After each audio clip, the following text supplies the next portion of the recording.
Bem-vindo ao canal do Cosme Rimoli. Eu sou jornalista há 37 anos, cobri 8 Copas do Mundo, trabalhei 23 anos no Estadão e estou há 17 no R7. Procuro trazer pessoas especiais aqui ligadas ao esporte. Só que dessa vez eu exagerei.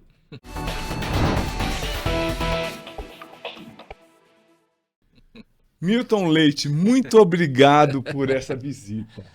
Muito obrigado a você pelo especial, muito obrigado a você pelo convite. É muito bom te reencontrar depois de tanto tempo e ter a chance de conversar com o seu público aqui.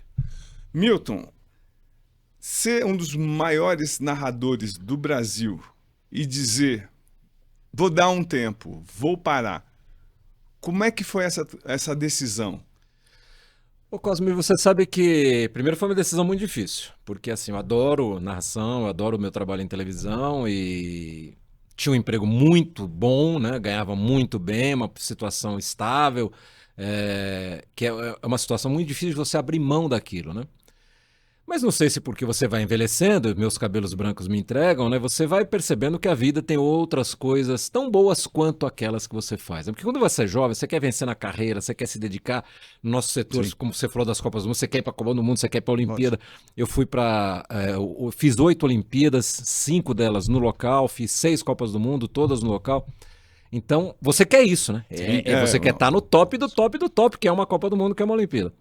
Mas aí você vai, depois que você passa por essas experiências que são espetaculares, você vai percebendo que a vida tem outras coisas. E a minha vida mudou muito depois que nasceram meus netos. Eu tenho 2 netos. Tem um garoto Sim. que está com 10 anos, vai fazer 11 agora no meio do ano, e tem Toca uma garota bateria, inclusive. que toca bateria. Aliás, fui aprender bateria também por causa dele. Ah, E tem uma netinha de 5 anos. Então você começa a querer ficar mais tempo com eles, você não tem mais tanto interesse em fazer essas viagens longas, uma Copa do Mundo, você fica mais de um mês fora de casa e tal.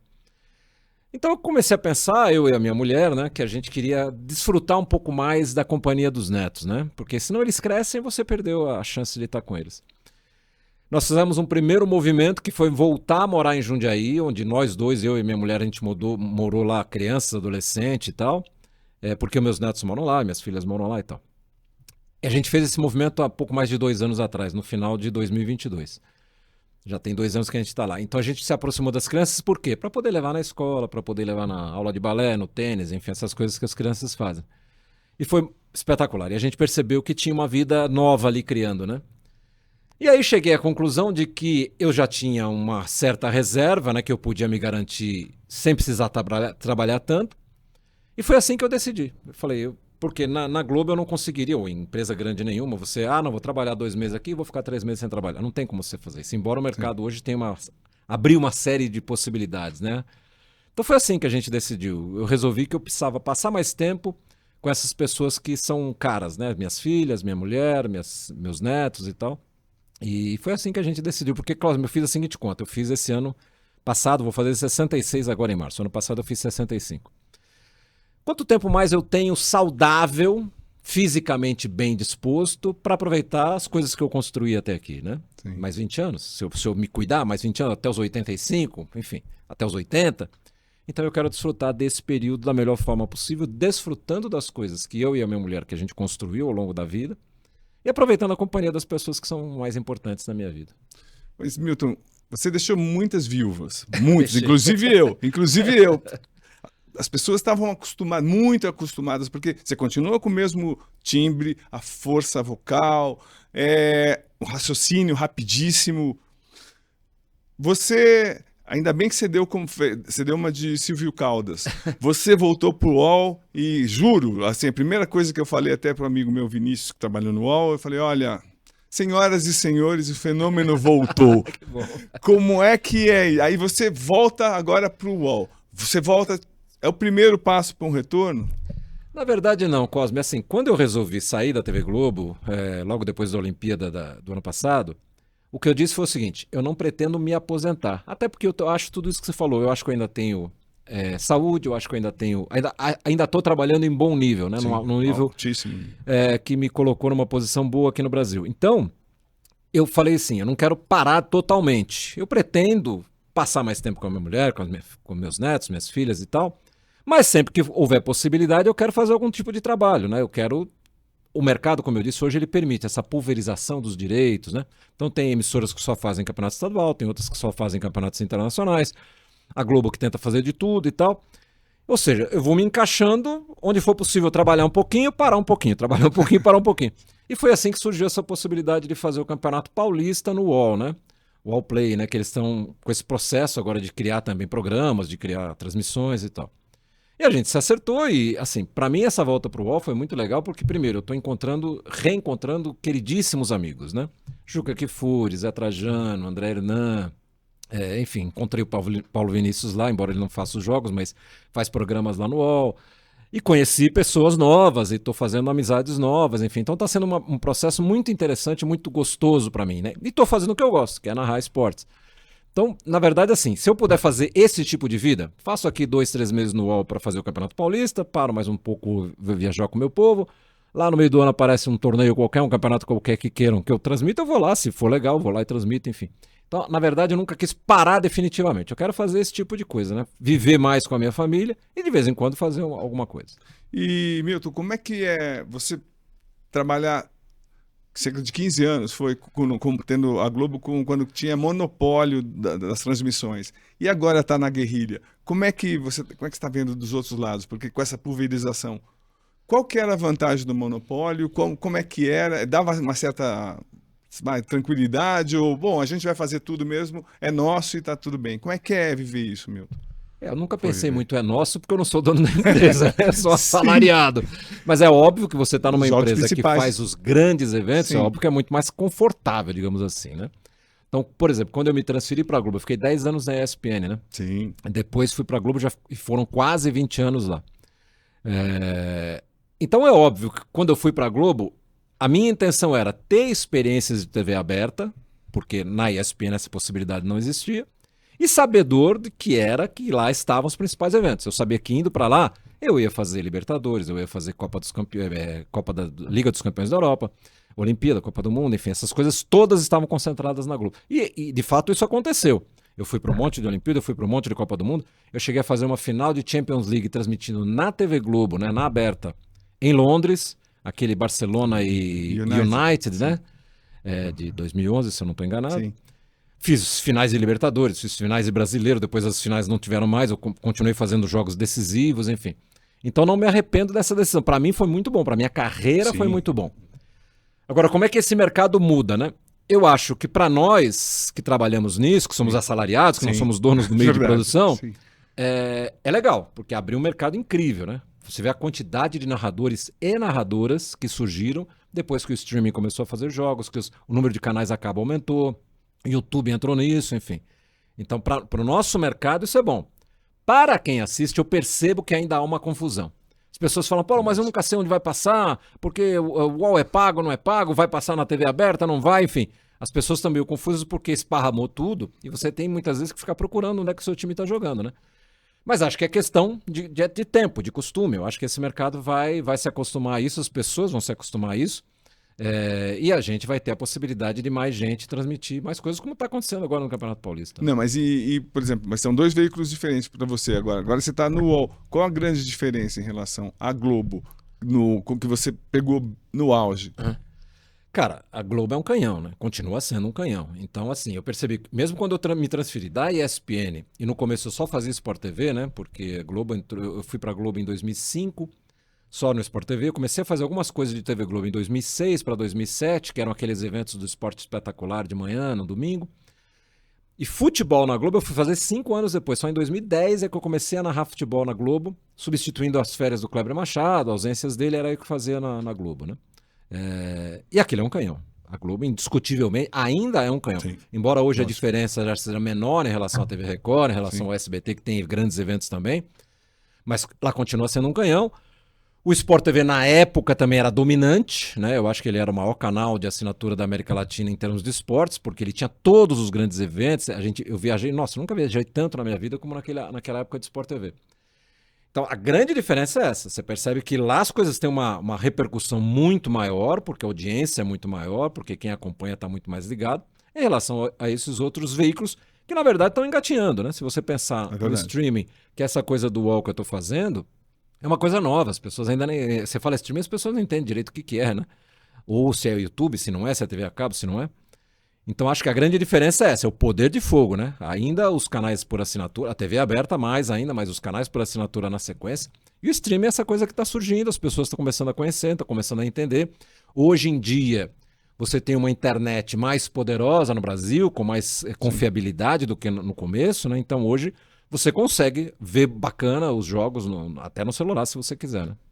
E, Milton, assim, como com as entrevistas todas do canal, não tem lógica nenhuma, vai para cima, vai para baixo, o fato de você ter uma formação, passou pela ECA, ter uma formação, uma visão social diferente, mais profunda, que outros narradores que não tiveram essa oportunidade, enfim, não tiveram esse caminho. O que te acrescenta, por exemplo? Pelo menos na minha visão como telespectador, você brinca, você ironiza, mas você sempre está de olho, está acontecendo injustiça ali, está acontecendo... O que te trouxe de base isso? Ô Cosmo, você sabe que eu tenho muito orgulho da minha formação, né? De como eu me formei jornalista. Porque eu comecei em jornal e rádio no interior, Sim. Em Jundiaí, onde eu morava. Então era uma rádio pequena, um jornal pequeno. A difusora, né? Rádio Difusora. Comecei no jornal de Jundiaí, JJ. Dali eu fui para a rádio difusora, que era no mesmo grupo. São do mesmo grupo. Eu sei dessa máfia de Jundiaí aí, conheço, é uma máfia. Lá no Jornal da Tarde você conheceu bem esse pessoal. Sim.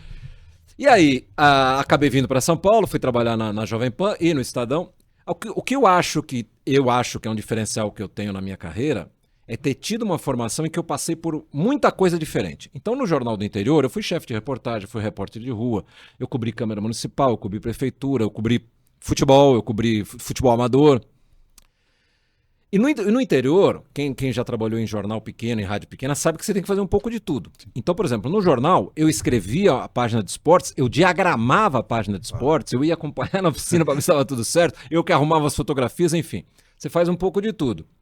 A mesma coisa na rádio, enfim. Na rádio, quando eu comecei como repórter, eu ia fazer jogos do Paulista de Jundiaí, né? Que a gente acompanhava na época. E quem montava lá embaixo o equipamento era eu. Antes de fazer a reportagem na transmissão, eu ia lá puxar... Naquela época era fio, né? Não tinha essa coisa de microfone sem fio. Você puxava fio, você esticava cabo, você ligava microfone e tal. Tá funcionando. Então agora eu virei repórter, né? Então esse aprendizado, eu acho que para mim não tem coisa igual. Mais do que isso, Cosmo. Eu, quando vim para São Paulo, vim para trabalhar no Estadão. Eu não vim trabalhar no esporte do Estadão. Eu vim para a economia do Estadão. Fiquei quase 4 anos como copydesk, né, o redator, na economia do Estadão. Isso te dá uma formação diferente na sua cabeça, porque você vai tendo noção de outra área da vida da gente. Até do país que a gente vive. Até do país. Quando eu já estava trabalhando no Estadão, e fazia rádio ainda em Jundiaí, fazia um programa de variedades. Que foi o que me trouxe para a Rádio Jovem Pan, que não é essa Jovem Pan que tá aí, era uma outra Rádio Jovem Pan. Que arrebentava. Era a maior rádio de jornalismo de São Paulo. E vim para fazer um programa de variedades. Então eu passava a manhã, era um programa de 3 horas praticamente. Era show da notícia? Era show da manhã. Show da manhã, isso mesmo. Tinha o Jornal da Manhã, que acabava às 9 e entregava para o Show da Manhã. E era um programa de variedades. Eu entrevistava artistas de teatro, de televisão, de novela, cantores, compositores, escritores. Entrevistava médicos, porque a gente falava muito de saúde. Entrevistava advogados, porque a gente falava de questões de direito que interessavam as pessoas e tal. Cara, e você vai fazer um programa desses, primeiro começa entrevistando, só como exemplo, né? Entrevistei aqui o Milton Nascimento, que ele vai lançar um disco novo, daí um pouco entrevistei o João Baldo Ribeiro, porque ele está lançando um livro. Aí vou conversar com um médico, porque tem um problema de saúde acontecendo. Daqui a pouquinho eu estou entrevistando um juiz, um advogado para falar sobre questões de previdência. Ou seja, e eu tinha que me preparar para essas entrevistas. Então você vai ler muito sobre aquilo, você vai ler sobre isso e tal. Isso acaba te ampliando horizontes, né? Você acaba tendo um pouquinho de conhecimento de todas essas áreas de conhecimento, né? E aí quando eu me fixo no esporte, que é, na verdade, quando eu vou para a ESPN Brasil, lá em 1995, é que aí sim eu passo a me dedicar apenas ao esporte. Eu viro um narrador esportivo, são 10 anos de ESPN. Aí quando eu me transfiro para o Grupo Globo, são mais quase 20 anos, né? 19 anos e pouquinho. Então foram praticamente 30 anos nessa função específica. Mas o que vem antes, né? Que vem esses 15, 16 anos antes dos 30 anos de narrador esportivo, me dá uma base que quando acontece alguma coisa fora do normal numa transmissão esportiva, eu tenho material, eu tenho, vamos dizer, ferramentas para falar daquele assunto com alguma tranquilidade, né?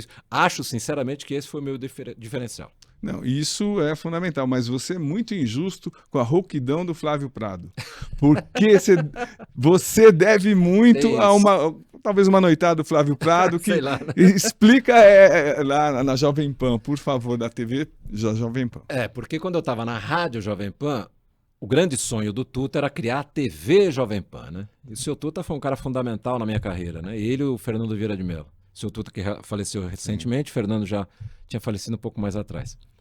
O que acontece? Eu era apresentador do programa de variedades na rádio Jovem Pan.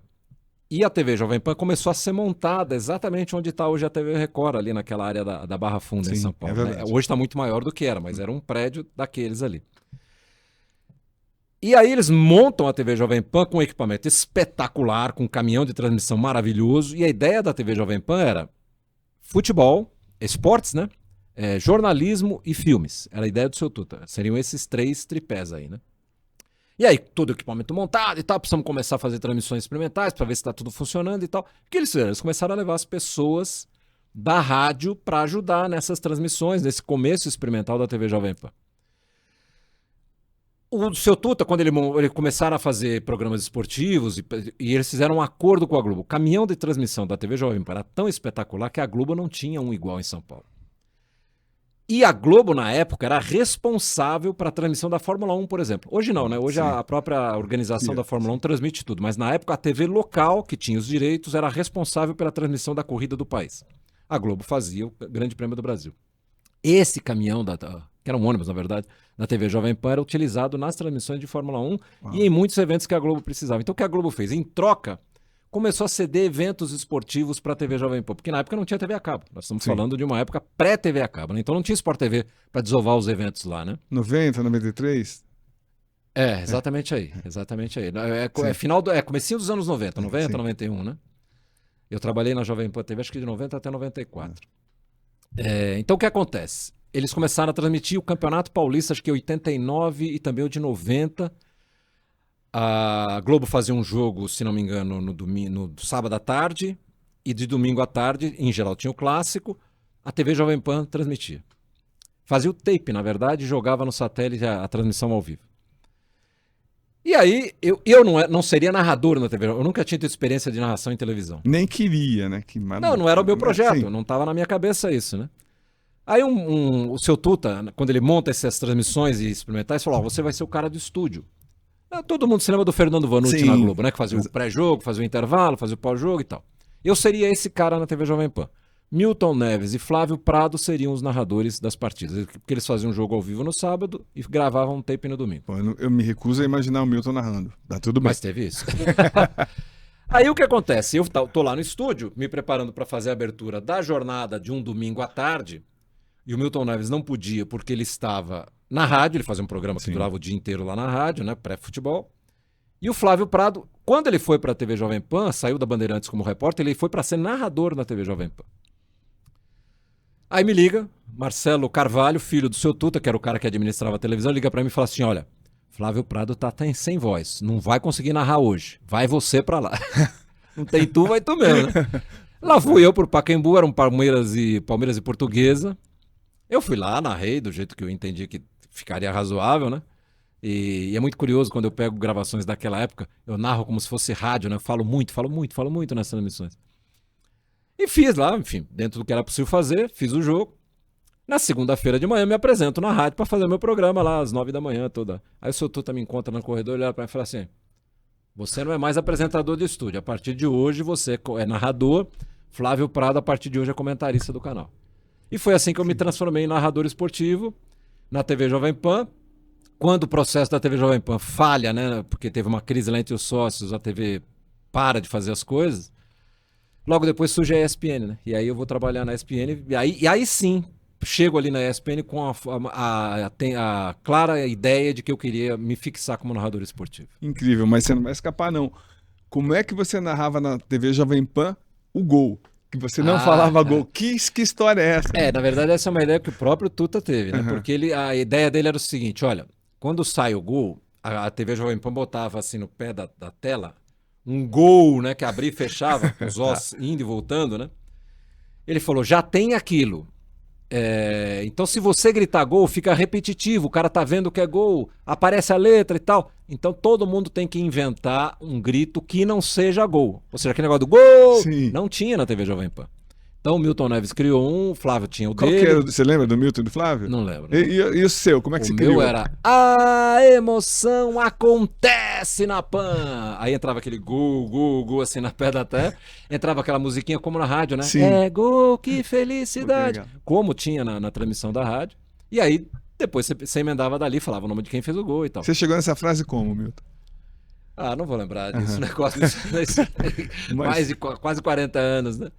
Mas eu sei que cada um teve que se virar, Sim. teve que criar, e eu resolvi botar a coisa da emoção e inventei isso, né? A emoção acontece na PAN, né? E aí entrava aquele GC enorme assim no pé da tela, gol, gol, gol, e daí vinha a musiquinha. Enfim, e assim, foi muito criativo, eu acho que foi uma boa sacada E dele. financeiramente valeu a troca? Porque Troca? aí você foi para a ESPN, valeu a troca, porque na Jovem Pan também você era uma estrela apresentando. Na rádio Jovem Então, Pan, na rádio Jovem eu Pan. era um dos principais Sim. nomes e tal. Na Ou verdade, foi assim, uma aposta, Milton? foi uma aposta. Ah. Eu fui ganhando um pouco menos. eu Digamos, lembro- você ganhava X, você ganhava quanto? Eu lembro assim, eu fiz durante 2 anos, eu fiz as duas coisas. Eu fazia a rádio de manhã e ia para a ESPN à tarde. Porque foi assim, vou te explicar como é que foi a história. Eu era narrador da TV Jovem Pan, quando eu resolvo que não tá dando mais, que eu vou parar, isso foi em 94, logo depois da Copa do Mundo em 94. Eu resolvi que eu ia parar com a televisão e fui lá e pedi demissão. Por quê? Porque a televisão já estava muito difícil trabalhar lá, porque era uma briga entre dois É sócios, verdade. a televisão foi perdendo os direitos, foi parando de fazer programas, enfim. Uma briga com o Objetivo, Eugênio Exatamente, e o Tuta. Digênio com Digênio e o Tuta. E eles eram amigos assim, unha e carne, né? E a sociedade acabou E desfazendo a refletia amizade. como no ambiente da TV essa briga? Como é que refletia? Ah, repercutia sim, porque como era meia sociedade, cada um punha metade do salário de cada um. Ah. Tinha mês que o seu Tuta não falhava, mas o Digênio falhava. Tinha mês que você recebia só metade, tinha mês que não recebia nada, enfim. Aí não dá. Aí você vai pensando, enfim, acabei saindo da televisão, fiquei só um tempo só na rádio. Mas veja como as coisas têm que acontecer, né? O José Trajano já tinha assumido como diretor da ESPN aqui no Brasil. Eles estavam começando a formar o que seria a ESPN Brasil mais pra frente.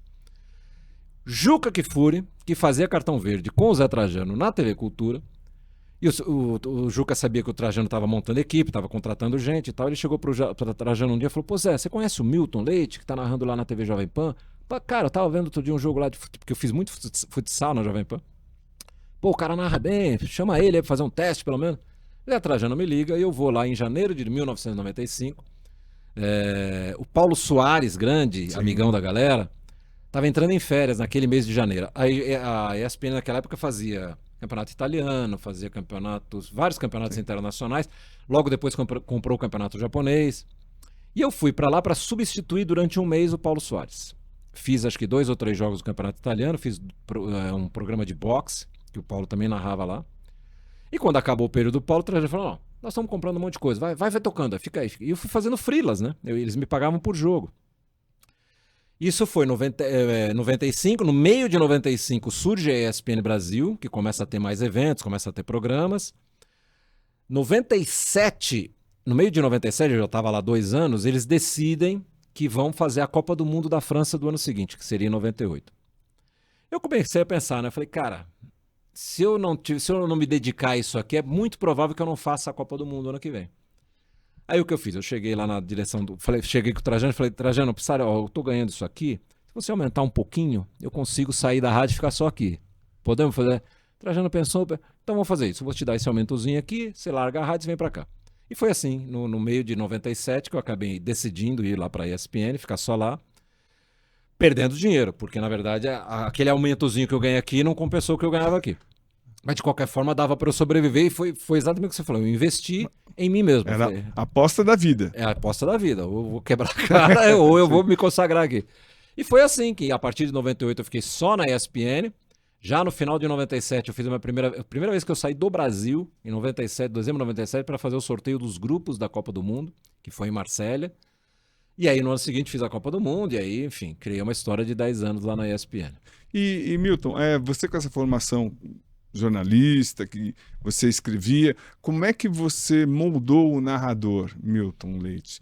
Você foi de propósito, foi natural? As pessoas que conhecem você falam, não, é aquele vozeirão que ele tem, tipo, ele tinha que narrar mesmo. Você narrava botão quando era criança, Isso. mas como é que você moldou? Vou ser esse narrador, vou até ali no popular, vou até ali no social, vou ser eu, como é que foi, meu?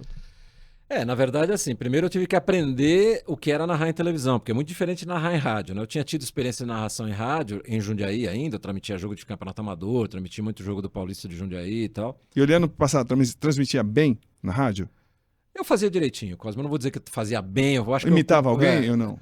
provavelmente, eu não vou lembrar agora, Tá. mas provavelmente, porque a minha formação afetiva de futebol é muito do rádio, né? Eu sou de um tempo que a televisão quase não transmitia futebol, né? Joseval Peixoto. Joseval Peixoto, depois o Osmar Santos, o Fiore Gilhote na Bandeirantes, Haroldo Azevedo, Haroldo Almeida, que era da Rádio Tupi aqui de São Paulo, não vou lembrar o nome dele agora, mas enfim. Fernandes ou Macedo, uma coisa assim. Acho que era o do Fernandes, talvez. Fernandes.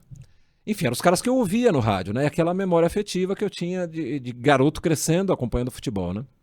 E quando eu vou fazer televisão, o próprio Seu Tuta, né, que era um gênio, na minha opinião, em termos de televisão, né?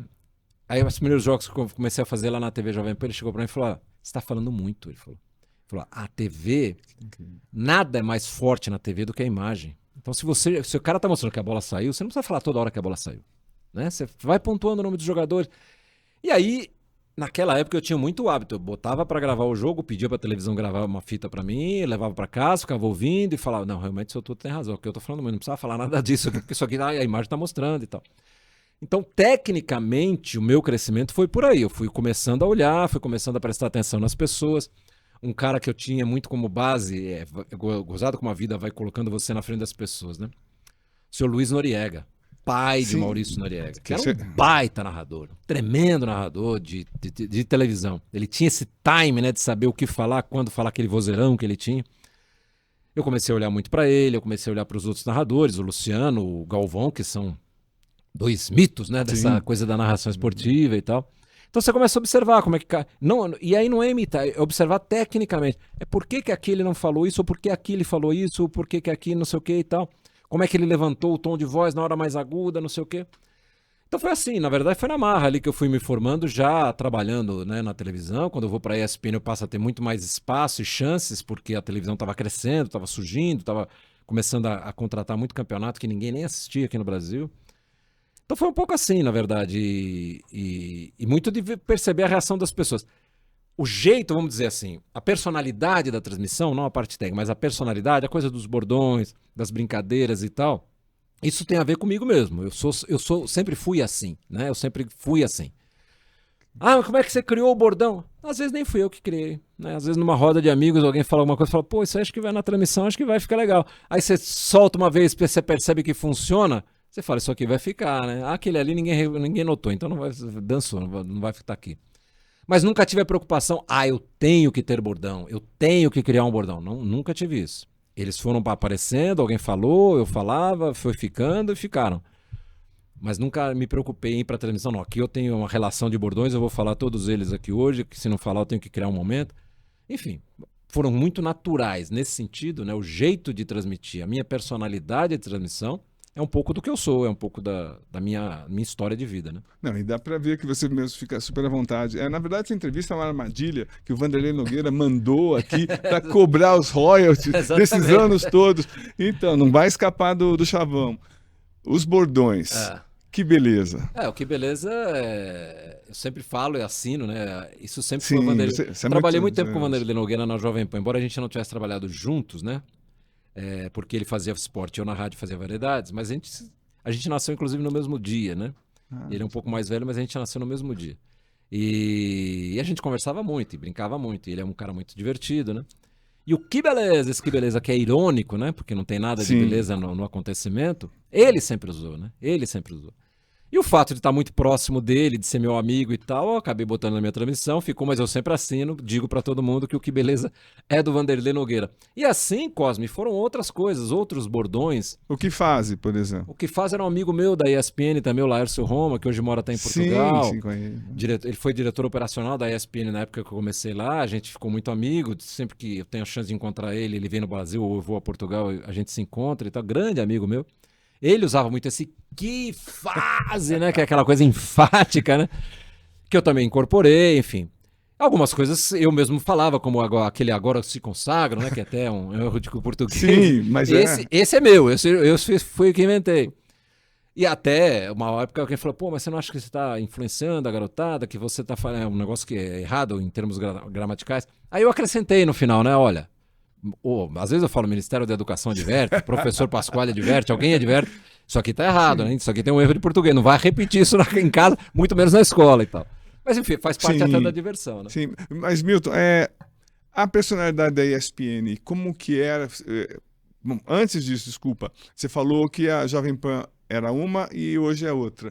Qual a diferença? Que Jovem Pan era aquela, que Jovem Pan você vê hoje? Ô Cosme, sem querer ofender ninguém, sem querer, né?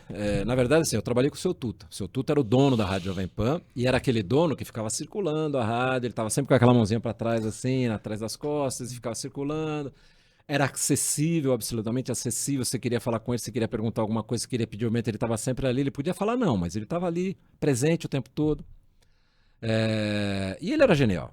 A minha opinião sobre o seu Tuta, falei isso quando ele faleceu, foi acho que a primeira e última vez que eu falei na Rádio Jovem Pan, desde que eu saí de lá, né? Que eu me recusava a falar para essa Jovem Pan que está aí. Ele era genial. E quando ele se afasta da rádio, já faz alguns anos que ele se afastou, muito antes dele morrer, porque ele teve um problema renal, né? Ele ficou doente, enfim. Eu fui, inclusive, visitá-lo na casa dele, em São Paulo. Que o comando passa para o Tutinha, que é o filho mais velho, né? O seu Tuta, se não me engano, tem 5 filhos, né? É o Tuta, o Marcelo Carvalho, ele tem 3 moças, a Nina, a Fernanda, não vou lembrar o nome de todos, mas são 5 filhos. E o Tutinha, por ser o mais velho, ele já comandava o FM naquela época. Quando o seu Tuta se afasta, ele assume o comando do AM, né? Da Jovem Pan. E acho que ele dá uma guinada com a rádio pro lado, para adotar um lado político que o seu Tuta nunca tinha feito, né? Por mais que ele falasse para a classe A, B, né? Que era o público-alvo da rádio. E óbvio que defendia os interesses desse pessoal, mas ele nunca foi tendencioso politicamente. Ele nunca, não, esse aqui é o meu lado. Pelo contrário, ele tentava equilibrar e tal. Já o Tutinha não, o Tutinha levou a rádio para um lado, e aí é problema dele, não tem nada a ver com isso, né? A rádio é dele. Mas é um rádio com o qual eu não concordo. A rádio ficou canalha, né? Eu acho, do meu ponto de vista, porque defende teses que não são possíveis de serem defendidas por quem tem um mínimo de bom senso. Então, por isso que eu sempre faço questão de dizer, olha, eu trabalhei numa Jovem Pan que é muito diferente desta Jovem Pan que está aí. E a ESPN também a ESPN também mudou quando sai Trajano, quando sai Juca. Que ESPN você trabalhou e que ESPN é essa? Você vê? Que visão você tem? Olha, Cosme, eu tenho mais dificuldade de fazer uma análise desse sentido, porque assim, eu confesso sinceramente que acompanho pouco esta ESPN que está aí. Perfeito. Agora, aquela ESPN do Trajano, a ESPN que contratou Tostão, a ESPN que deu a primeira chance de comentarista para Casagrande, que aliás, o primeiro cara com quem o Casagrande trabalhou comentarista narrador foi comigo, né? E o que você achava dele, Milton? Eu sempre achei o Casagrande um figuraço, né? Até hoje, agora estamos tendo chance de voltar a nos encontrar no UOL. Já nos encontramos na Globo, agora estamos nos encontrando no UOL também, já fiz vários jogos com ele e tal. Casagrande é um cara espetacular. A história de vida do Casagrande é um negócio genial, né? Mas ele é drogado. Não, o Casagrande há 10 anos não chega perto de qualquer coisa que tenha entorpecente. A batalha desse cara para sair desse inferno no qual ele se enfiou é um negócio inacreditável e é uma história desse ponto de vista belíssima, né? A recuperação do Casagrande, o fato de hoje ele ser o que ele é uma história que deveria ser contada em livro, em cinema. Sim. Enfim, o Gilvan até já escreveu, né? O Gilvan Ribeiro, os livros sobre o Casagrande. Então as pessoas deveriam ler para ver como é que foi o processo do Casagrande de envolvimento com as drogas e a luta, a batalha que ele teve, insana, para conseguir sair disso. E há 10 anos ele tá limpo, então ele tá vivendo muito bem. E é um queridíssimo amigo, enfim, o Casagrande é inteligentíssimo também. Inteligentíssimo. Eu tive a chance de fazer uma Copa do Mundo com o Tostão de comentarista, né, que é um negócio fora de série também. O Tostão também é um gentleman, um cara maravilhoso. Muita gente chama de a era de ouro da ESPN. E talvez tenha sido mesmo, né, porque a gente tinha uma equipe realmente espetacular. E não só no futebol, eu tô falando de futebol porque era o que eu mais fazia lá, mas você pegava os comentaristas de vôlei, comentaristas de basquete, o Vladimir Marques era comentarista de basquete, a Paula trabalhou com a gente, a Branca trabalhou com a gente lá como comentarista, enfim. Maurício Jaú no voleibol. Enfim, então, na verdade, a gente viveu um período e que era muito bom, porque o Trajano, para quem conhece ele pessoalmente, ele é um vulcão criativo, né? O Trajano ele tinha uma salinha lá que era um aquário, assim que ele sentava lá. Cara, ele entrava ali, de repente, ô fulano, vem cá, então. Quem tivesse passando por ali, né? O que você acha disso aqui? Eu tô pensando nisso. Pô, e era assim, ele reunia as pessoas na sala dele, ele pedia opinião pra todo mundo. Ele criou um programa chamado Planeta Água, que era um programa sobre esportes aquáticos, né? E tava todo mundo ali, ô Milton, vem aqui, Kit Balieiro, que era chefe de reportagem, né? Senta aqui, vou conversar aqui, tô pensando, vou fazer um programa de natação, de esportes aquáticos, não sei o quê, o que vocês acham? Tô precisando de um nome, não sei o quê. Aí alguém falou alguma coisa água, eu falei, por que não põe Planeta Água? É isso aí, Planeta Água, vai ser assim. Então, na verdade, meio que sem querer, eu acabei dando nome pro programa e tal. Então, aquele tipo de redação, em que todo mundo podia entrar na sala dele e falar, acho que aqui não tá bom, acho que a gente pode...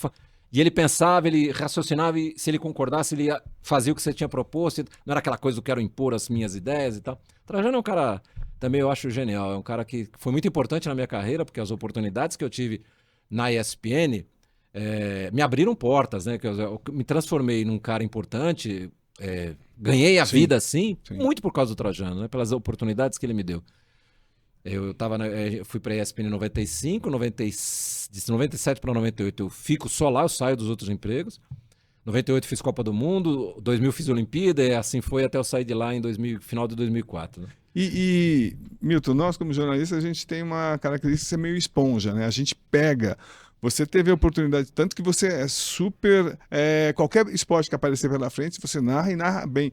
Essa formação, assim, com esse pessoal, você acha que te acrescentou o quanto? Quanto você sugou desse pessoal? O que eu pude.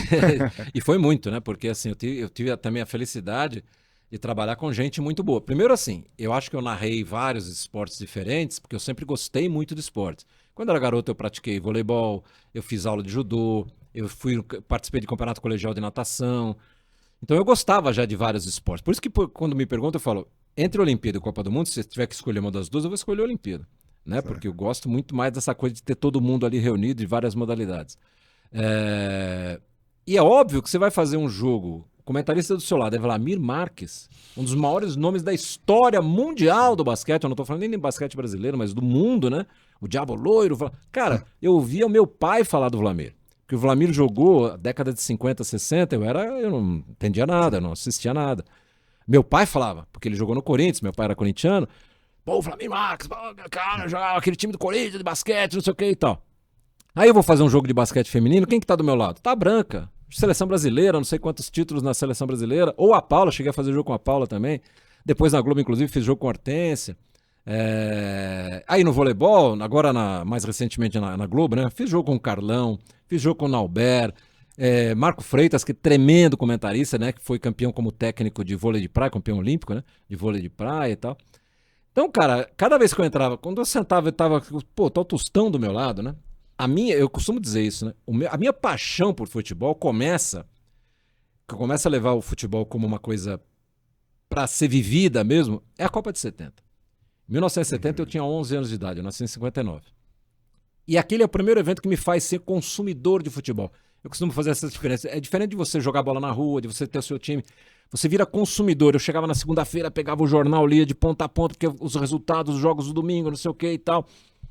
É a Copa de 70. Cara, eu sento do lado do Tostão pra transmitir uma Copa do Mundo.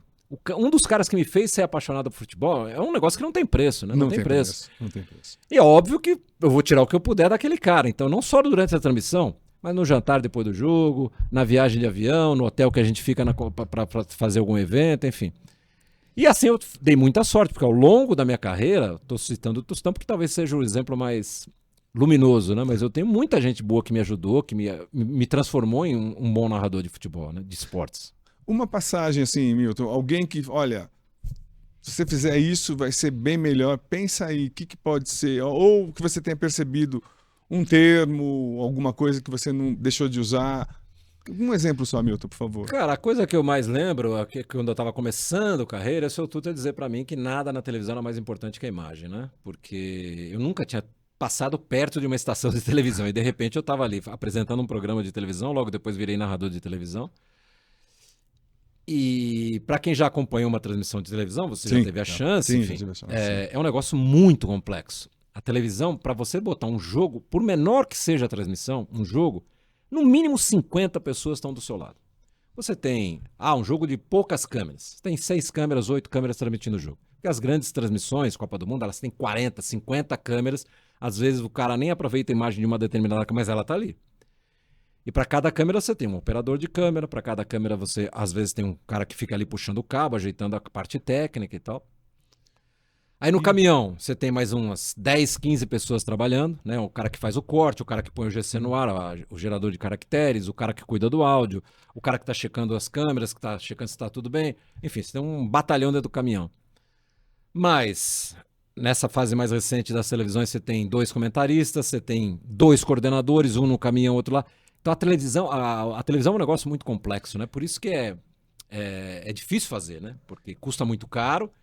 E tem muita gente envolvida e cada um depende do outro, né? Se o cara do áudio não fizer o áudio ficar bom, minha voz não vai sair, não adianta nada eu ser bom, né? E assim vai, né? Então, quando eu comecei a fazer televisão, o seu tutor olhou pra mim, parece uma coisa meio óbvia, né? Na televisão nada é mais importante que a imagem. Mas aí você começa a raciocinar, pô, é verdade, né? Se o cara chutou pra fora, por que eu preciso dizer que o cara chutou pra fora? O cara na casa dele tá vendo que o sujeito chutou a bola pra fora. Sim. Então você tem que pontuar o jogo e falando coisas que a imagem não tá mostrando, né? Então essa talvez tenha sido a primeira grande lição que eu tive de televisão, foi essa. E, Milton, eu também já entrevistei o Galvão, o Kleber, e eu já acompanhei transmissões de TV. É uma loucura. O Galvão me falou uma frase que faz, sei lá, uns 20 anos que eu entrevistei, que estava no JT ainda, ele me disse, o narrador precisa, vocês não têm ideia, precisa ter 6 olhos. E depois o fulaninho vai reclamar que eu perdi o gol. Diz, por favor, algumas situações para as pessoas entenderem como é que é difícil a narração. O coordenador gritando, você tem que ver aqui, narração, até publicidade. Explica, por favor. Porque na verdade, assim, nas transmissões mais recentes da TV Globo, né, que foi a minha última experiência em televisão, a gente tinha 2 coordenadores. Primeiro, o coordenador que fica na central da televisão, no switcher, em geral, eu tô fazendo um jogo em Belo Horizonte, mas o cara tá no Rio de Janeiro, né? E esse cara fica controlando, tem que dar o foguete agora, foguete comercial. Fica tem que... no seu ouvido. No meu ouvido, tem um pontinho aqui no meu ouvido. Mas ao mesmo tempo, eu tenho um outro ponto com o cara que tá no caminhão, que é um coordenador muito mais da parte técnica, digamos assim. Então ele fala assim, vou dar o replay do gol de novo por uma outra câmera. Então você tem que estar ligado, porque vai entrar ali, você vai ver só ali, no monitor, esse outro gol, e você não pode simplesmente estar falando aqui de uma coisa e entra o replay, lá você ignora o replay e continua falando aqui, né? Você tem que estar... O cara em casa está vendo aquilo, você precisa pontuar para ele o que é aquilo. Então você tem esses 2 coordenadores. E se eles falam ao mesmo tempo? E deve ter acontecido com o Brasil. Acontece, Então... faz parte do jogo. Você dá uma paradinha, entra no talkback. Talkback é aquele que você fala fora do ar, né? Você fala só com o pessoal do caminhão. Tá. Não entendi nada porque falaram os 2 ao mesmo tempo, vamos com calma. Aí voltam, eles se acertam. Mas enfim, são 2 coordenadores falando com você o tempo todo no ouvido. Além disso, eu acho que uma das funções do narrador, e talvez a isso o Galvão se refira, é o fato de que eu tenho 2 comentaristas na cabine, agora são 2, mas já teve 3, né? Porque tinha o da arbitragem também. Sim. E eu tenho que fazer esses caras participarem. Eu não posso simplesmente narrar o jogo aqui e ignorar os 2 ali, dane-se, eu vou fazer o meu. Os 2 repórteres embaixo? E aí você tem 2 repórteres embaixo. E assim, quando eu percebo que o cara daqui não tá falando muito, aí eu faço uma pergunta. Fulano, aquele cara contratou no Guadalajara. Porque aquele cara tem que participar. E aí é muito de sensibilidade mesmo, né? De você perceber, o cara ali não tá falando, esse aqui tá falando mais do que ele, o comentarista precisa botar ele na transmissão, o outro não tá mais quieto, não sei o quê. Então só que são 5, 6 pessoas que eu tenho que controlar, são 2 coordenadores no ouvido, e eu tenho que olhar para o monitor porque eu tenho que prestar atenção no que o cara tá vendo em casa, né? Para ir junto com ele. E eu tenho os textos, né? Eu tenho o texto comercial, eu tenho que chamar foguete comercial. Porque assim, Como foguete? Por que foguete? Foguete porque você sai e ele entra como se fosse um negócio meio aleatório, né? Porque não é você que fala, né? Então você fala assim... como é que eram as deixas do Sport TV? Agora não vou lembrar mais, já faz 2 anos que eu saí de lá. Vamos inventar aqui. O melhor futebol do mundo está na Bandeirantes. Lembra que o Luciano falava isso? O futebol do mundo, não sei daquele na Bandeirantes. Essa é uma deixa pro cara do áudio, que tá lá no Rio, apertar um botãozinho e soltar aquela coisinha que entra lá no cantinho da tela. Cosme Rimoli, o melhor repórter do Brasil. Compre não sei o quê. Tá, e fecha. Então, essa deixa que eu dou é pro cara soltar o foguete, que é um comercialzinho que entra durante a transmissão. E você tem o tempo para você apertar isso. Você tem eu sei que vai entrar o jogo. Por exemplo, eu vou pro jogo, o cara fala, tem 6 foguetes em cada tempo. Então eu tenho que controlar, porque eu não posso deixar para chamar os 6 foguetes depois dos 40 minutos. Sim. Que se sai um gol ali, eu não consigo. Então eu tenho que calcular mais ou menos, bom, a cada 7, 8 minutos eu vou chamar um foguete. Então eu vou anotando, né? Já chamei um, Que chamei dois. loucura. E às vezes o cara que tá com o coordenador fica lá, ó, tá faltando um foguete, hein? Tá acabando o primeiro tempo. Então, Sim. então cara, é assim, os 90 minutos pro narrador é uma loucura porque ele não para um segundo de prestar atenção em alguma coisa. Além do jogo, né? Além da transmissão do jogo. Nesses personagens que estão em volta de você. Então, a transmissão de televisão é uma coisa bem complexa. E, Milton, é inevitável. Qual o maior perrengue? Qual a maior escapada que houve uma narração sua? Trocar quem fez o gol ou perder um gol? Você sempre foi preciso, mas qual a que dói quando você lembra? Olha, Cosme, por mais que a gente seja preciso, é difícil você não errar, né? Porque se a gente fica 2 horas, 3 horas direto no ar ao vivo e não tem texto, é tudo improviso, você tem que se virar, né? Teve coisas, teve, por exemplo, um Corinthians, eu não vou lembrar quem era o adversário, um jogo no Morumbi, eu acho que era até jogo de Libertadores, eu acho. Que na hora que sai o gol eu falo o nome errado do cara, e aí o comentarista me dá uma cutucada, né, dá uma cotoveladinha e fala, não, é outro. Aí eu fico aqui, não, daí você dá uma enrolada e reinventa o autor do gol, né? Isso aconteceu uma vez, aconteceu várias vezes, porque nem sempre você tem a visão clara do lance, enfim. Então tem sempre... Agora, teve episódios assim, Cosme, que fogem até da transmissão. Todo mundo deve lembrar, em 2005 teve aquele episódio dos jogos anulados do Campeonato Brasileiro. Sim. Edilson Pereira, né? do Carvalho, sim. Se não me engano, foram 11 jogos anulados Foram que tiveram 11. que ser jogados Sim. de novo. E aí nós fomos transmitir um jogo na Vila Belmiro, era um Santos e Corinthians. O Santos, no jogo normal, tinha ganho do Corinthians.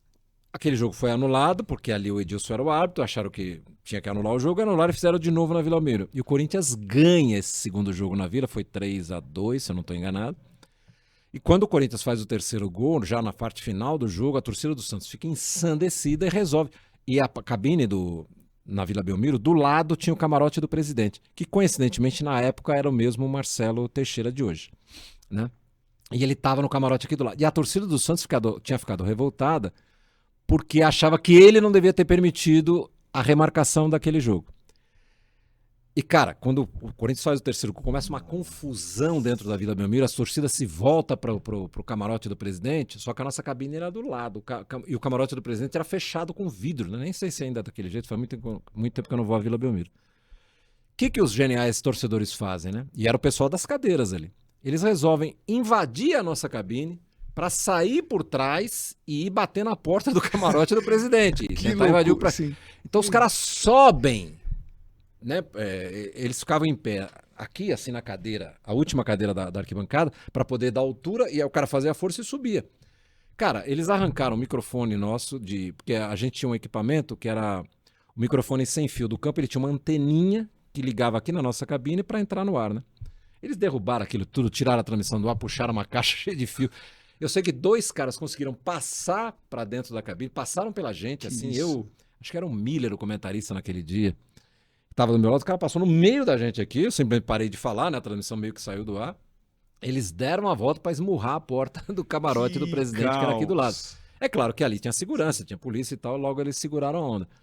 Mas foi uma loucura, né? A gente imaginou o que podia ter acontecido ali. Que doideira. E, Milton, eu lembro bem, cobrindo jogos, houve uma fase que a Globo tinha que também, os veículos tinham que ser iam disfarçados, porque tinha essa pecha, a Globo carioca, a Globo corintiana e tal, então tinha jogo no Allianz, no Parque Antártico Antigo.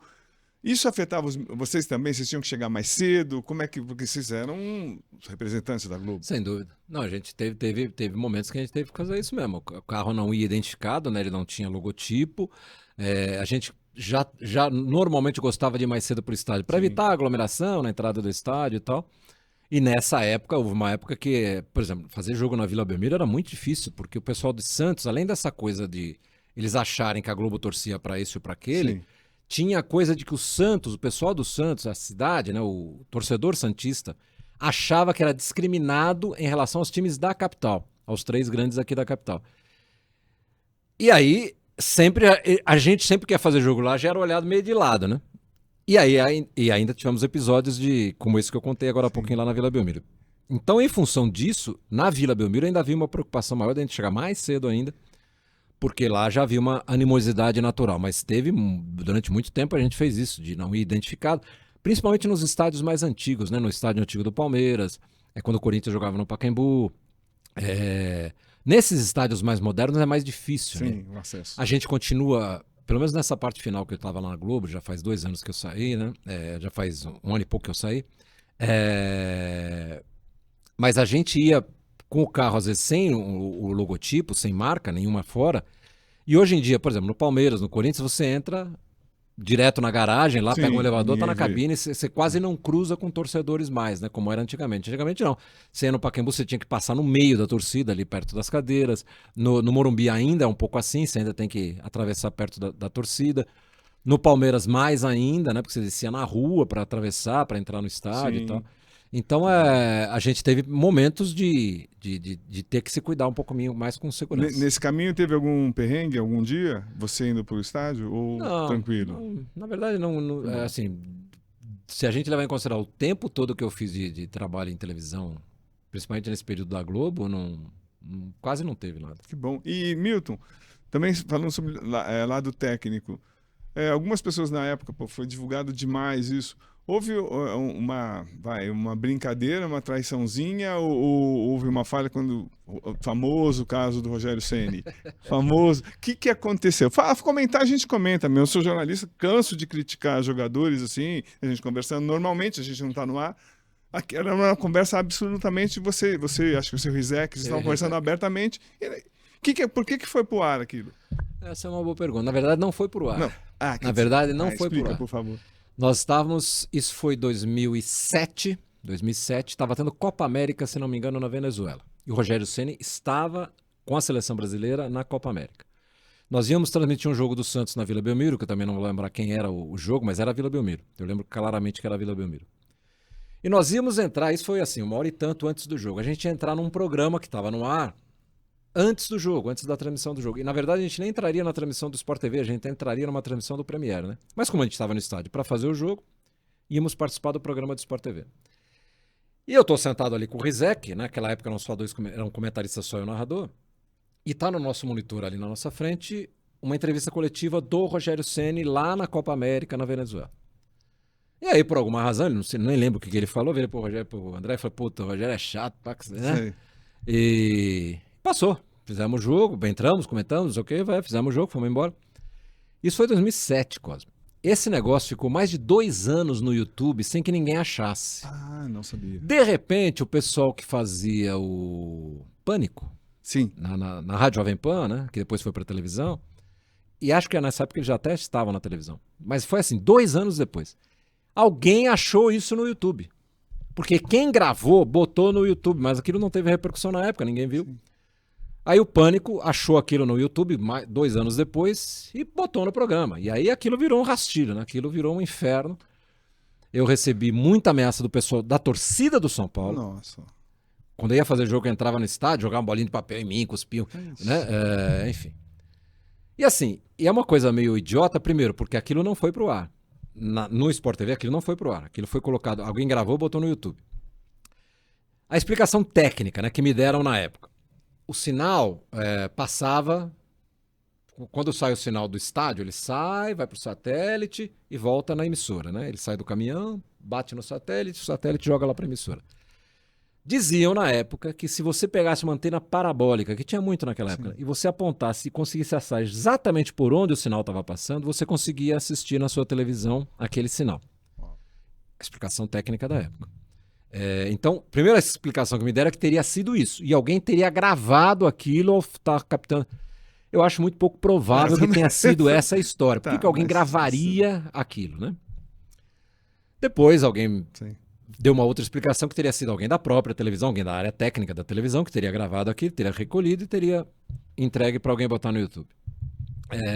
Mas enfim, a história é essa, né? E você fez as pazes com o Ceni? Vocês conversaram já? Não, assim, eu nunca tive problema nenhum com o Rogério Ceni. Sim.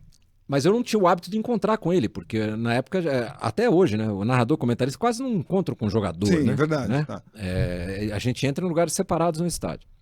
Mas é curioso que, assim, acho que 1 ou 2 anos depois, teve um programa de final de ano do Galvão Bueno, o Bem Amigos, em que ele anunciou os ganhadores dos melhores jogadores do Campeonato Brasileiro, que é esse prêmio que tem até hoje, né? E teve um ano que foi lá no programa do Galvão.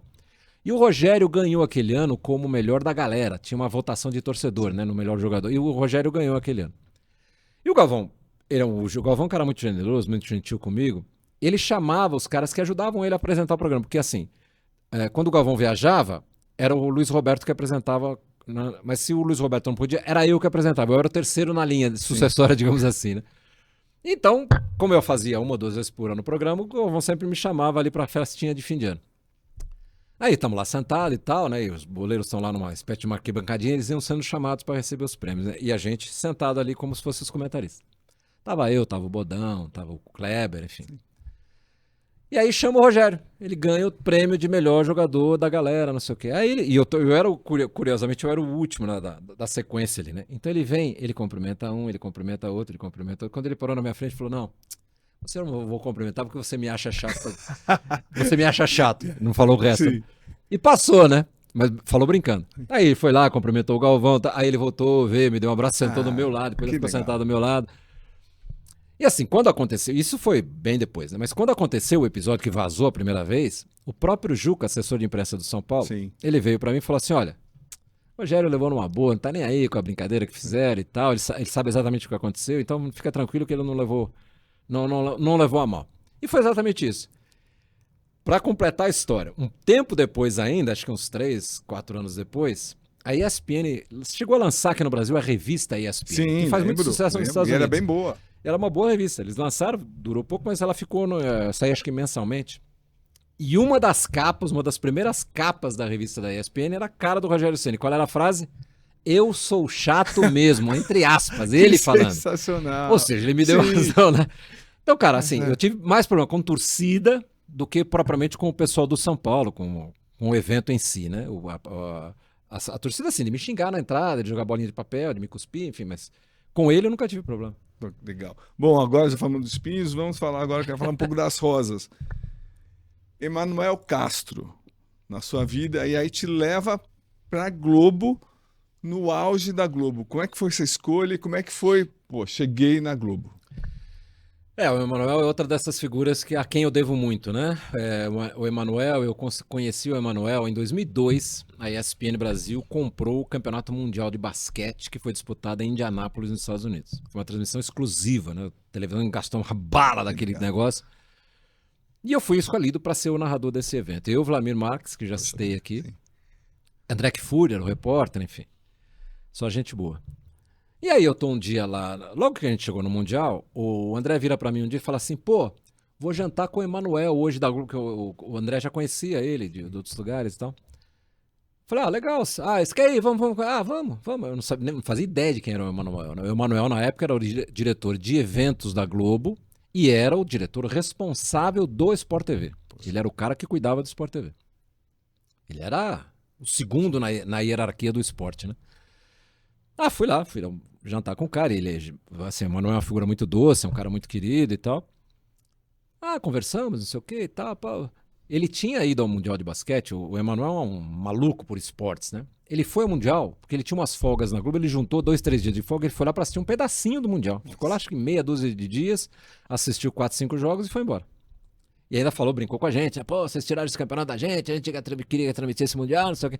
E foi um Mundial super legal, porque os Estados Unidos acho que ficaram em 5º ou 6º lugar no Mundial, jogando em casa. Sim, né? Foi um caos. Final foi Argentina que era aquela Argentina do Ginóbili, né?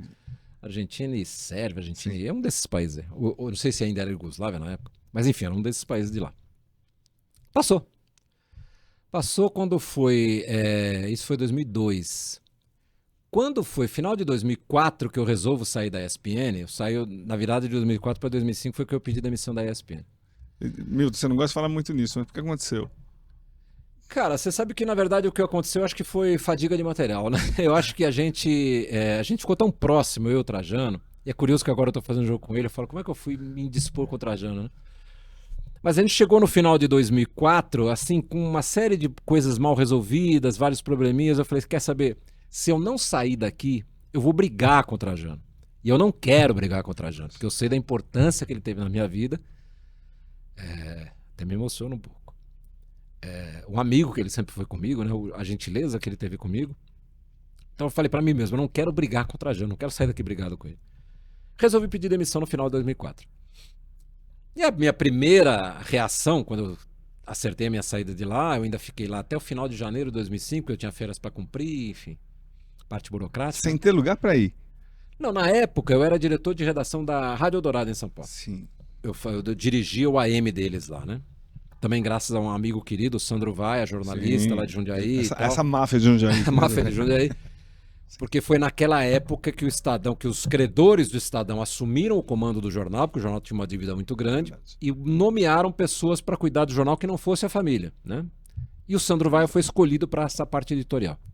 E ele me chamou se eu não queria ajudá-lo no projeto da Rádio Eldorado. Eu fui lá, montei toda uma programação, eu fiquei diretor de redação, apresentei um programa lá durante 2 anos, e quando a coisa estava caminhando, eu acabei saindo. Mas então nessa época eu saí também porque eu tinha um outro emprego que me garantia pelo menos o sustento ali, né? E aí na virada do ano, de 2004 para 2005, eu tinha saído da ESPN. Quando eu saí da ESPN, eu liguei para Emanuel.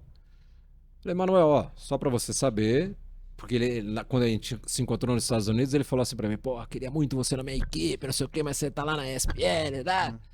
Falei, Emanuel, tô só ligando para te avisar que eu tô fora da ESPN. Eu acertei minha saída de lá hoje. Ainda vou ter que cumprir o final do meu contrato, vai até o final de janeiro, mas só para você saber que eu tô no mercado. Eu não posso falar com você enquanto você tiver em vínculo com a ESPN. No dia seguinte que acabar o contrato, você me liga. E foi exatamente assim. Eu liguei para ele em fevereiro. Ele me chamou no Rio, fui lá, acertei com ele. Acabei estreando mesmo no Sport TV em abril de 2005. Dia 1º de abril, meu primeiro contrato é 1º de abril de 2005. E ele sempre foi muito... Ele falava assim para mim, eu vou te trazer para Globo. Você tá aqui no Sport TV, mas você vai ser narrador da Globo. As coisas não saíram exatamente como eu achei que sairiam, mas enfim, não tenho nenhum problema. Mas que Sport TV você encontrou? Como é que foi esse choque, essa coisa? Bom, tô aqui, na época, na Hollywood do esporte do Brasil. Como é que foi? Então, eu encontro o Sport TV em que eu entrei no canal como 4º narrador. Porque eles tinham Luiz Carlos Júnior no Rio, em São Paulo eles tinham Jota Júnior, que é um monstro, né, de narrador, e tinha o Deva Pascovitch, que também estava naquele time. E Jota e Deva eram aqui de São Paulo. O Deva logo depois saiu, né? Porque ele foi pro projeto da CBN. Ele ficou pouco lá, a gente trabalhou pouco tempo juntos. Mas eu entrei como 4º, quando ele saiu eu viro o 3º, porque o Jota era o principal narrador em São Paulo e o Luiz era o cara do Rio. E, cara, você chega num canal que tem tudo, né? Porque naquela época a TV Globo tinha direito de todos os grandes eventos, né? Mundial de basquete, mundial de vôlei, mundial de natação, mundial de não sei o quê, enfim. Tanto que na Globo eu cheguei a fazer 2 mundiais de natação em loco, né? Eu fui a Barcelona, eu fui a Budapeste fazer mundial de natação. Então é essa coisa que você falou, é Hollywood, a Disneylândia do esporte, né? Você chega ali e você fala, bom, esse ano tem Olimpíada, ano que vem tem Copa do Mundo, outro ano tem Copa América, e tem mundial de basquete, tem mundial não sei o quê. Eu fiz mundial de basquete na República Tcheca em 2010, mundial feminino. Eu participei da cobertura do mundial de feminino que teve aqui no Brasil também, em 2006, né? Que teve até jogos em São Paulo.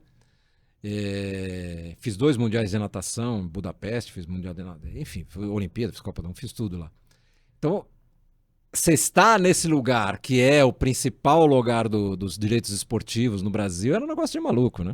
E a tua caminhada, porque você foi... A gente tem uma visão... Nós somos do futebol, eu sou do futebol. Bom, o auge é chegar ao futebol, mas como é que foi essa caminhada? Porque parece que você teve uma narração também que não foi muito boa, do César Cielo. Foi espetacular. Como é que foi essa caminhada?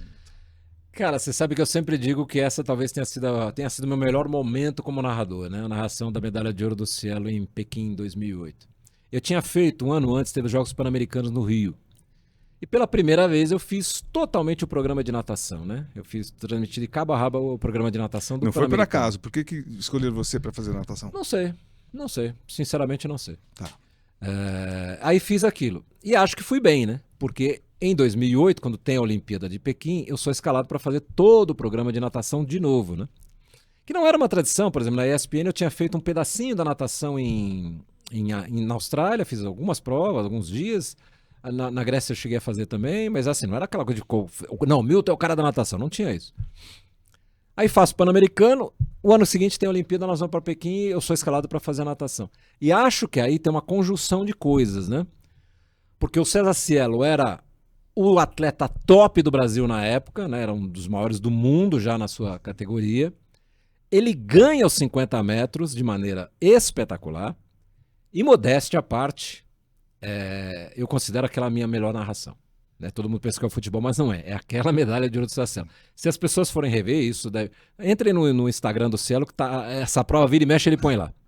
É uma prova que dura 20 e poucos segundos, né? Porque são 50 metros, o tempo dele é 21 e pouquinho. Se você pegar um pouquinho da abertura, um pouquinho do encerramento, dá ali 30 segundos de... Mas e o que foi? O que você atribui? Inspiração? O quê? O que foi essa narração? Primeiro que eu acho que eu estava preparado para aquilo, né? Quando a gente chegou no ginásio, na época o comentarista era o Pucialdi, Alex Pucialdi, o coach, como a gente chamava, né? Que é um monstro, né? Um dos melhores comentaristas com quem eu já trabalhei. Ele chegou e ele estava naquela época, ele era técnico de alguém do mundo árabe, não sei se era Emirado, se era Catar, ele era técnico da seleção desse país. E ele tinha uma credencial que dava acesso ao vestiário, né? Onde estavam os atletas. Aí quando a gente chegou, bem antes da prova, então ele desceu lá, foi lá para a piscina de aquecimento, deu uma olhada, conversou com todo mundo. Quando ele subiu, ele falou, olha, tô sentindo que o César Cielo tá num dia espetacular. Então aquilo já te enche de moral. Você fala, hoje eu vou tirar uma medalha de ouro aqui.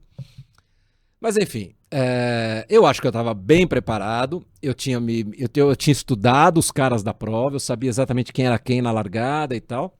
E todo mundo sabia que o Cielo tinha muita chance, ele estava nadando no mesmo nível dos caras. Né? E aí o Brasil para ver a prova. O Brasil para ver a prova. E assim, Cosme, eu tô narrando aqui, mas eu tô vendo que o Galvão Bueno tá narrando na Globo ali embaixo, o cara da Bandeirantes tá narrando ali embaixo, enfim. Você sabia que era um...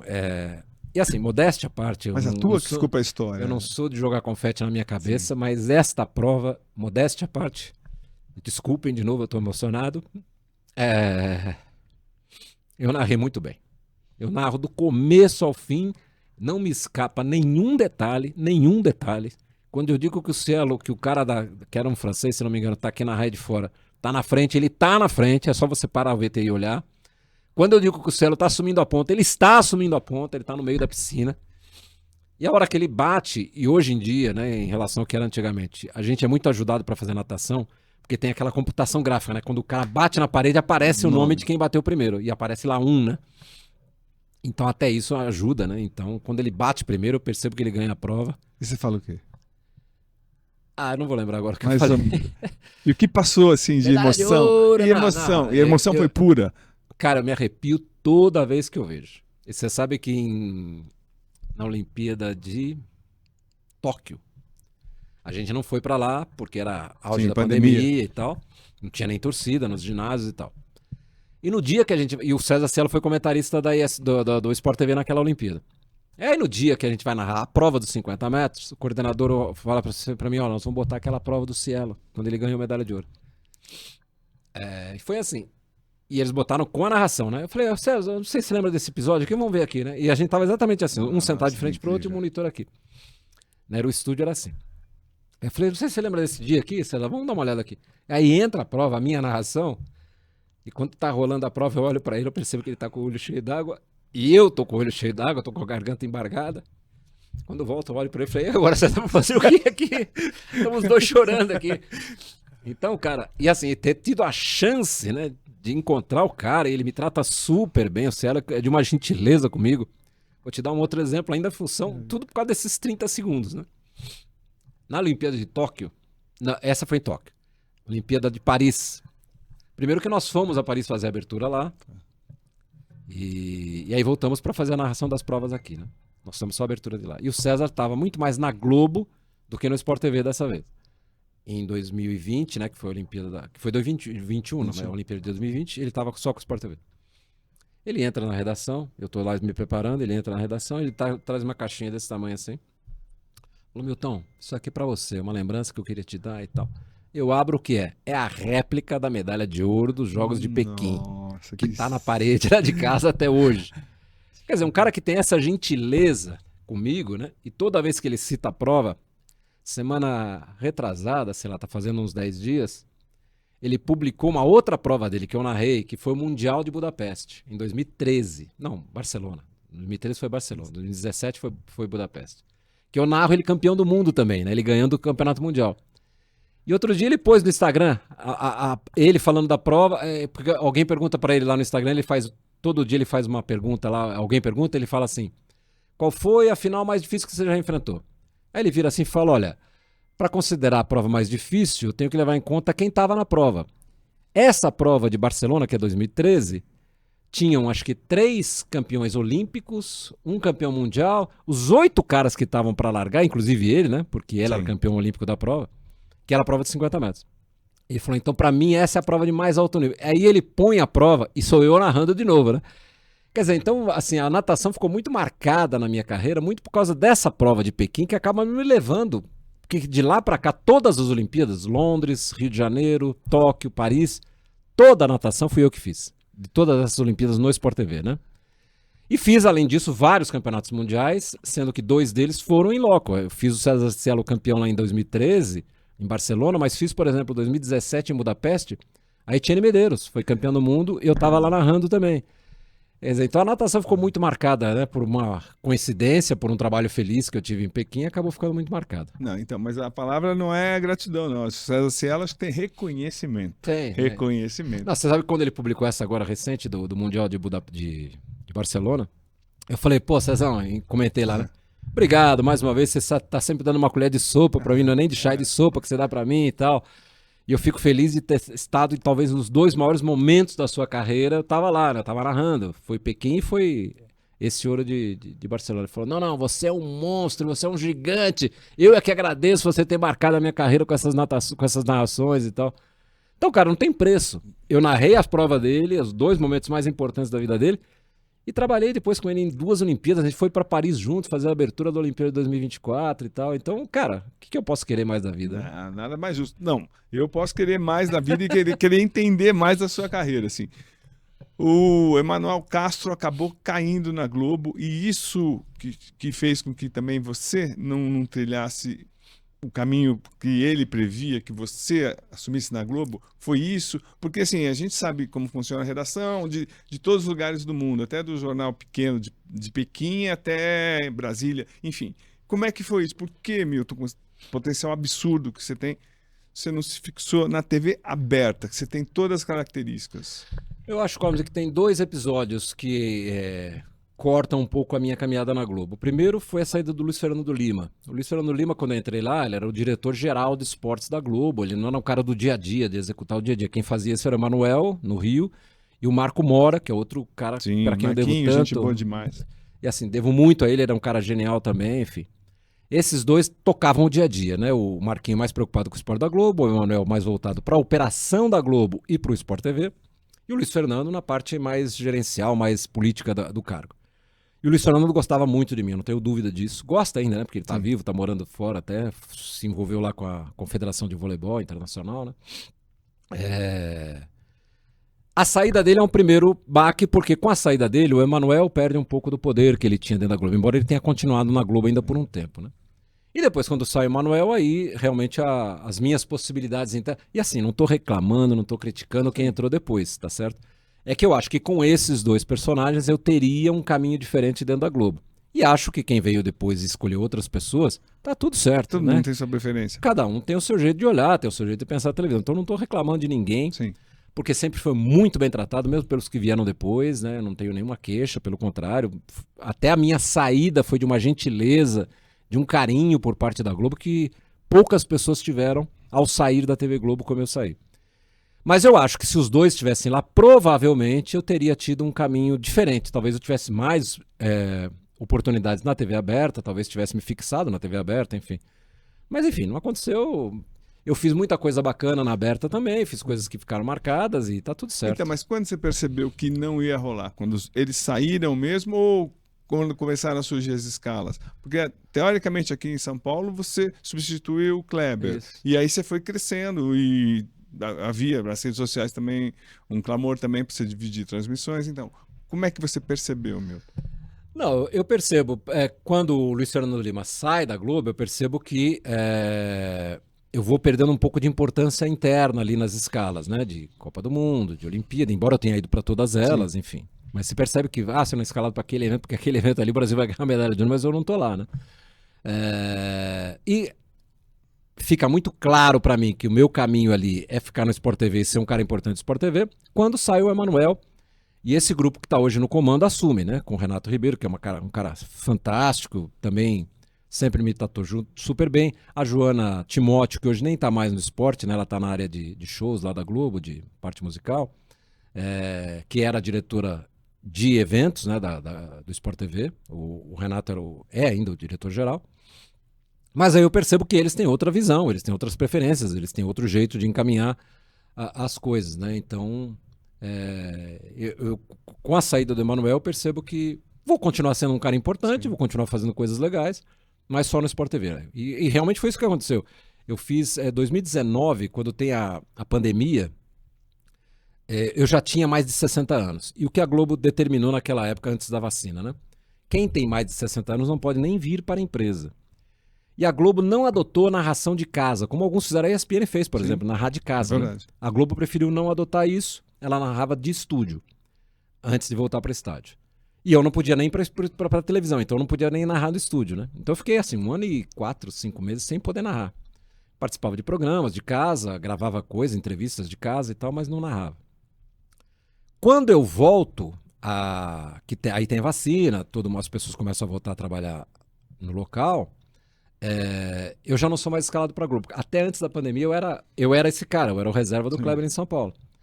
Eu percebo que eu não sou mais escalado. A única coisa que me magoou um pouco nesse período foi assim, ninguém chegou para mim e falou, olha, a partir de hoje você vai ser o cara do Sport TV, você vai ter evento lá, mas na Globo você não vai fazer mais, porque nós temos outras prioridades. Não teve essa conversa. E simplesmente eu percebi que não era mais escalado. Veio uma escala, veio outra escala, eu não tô mais lá, né? E eu percebo que outras pessoas que chegaram depois de mim começaram a fazer essas escalas.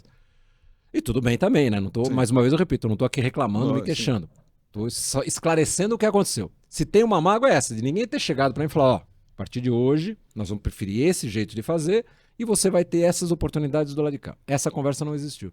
Mas tudo bem, passou.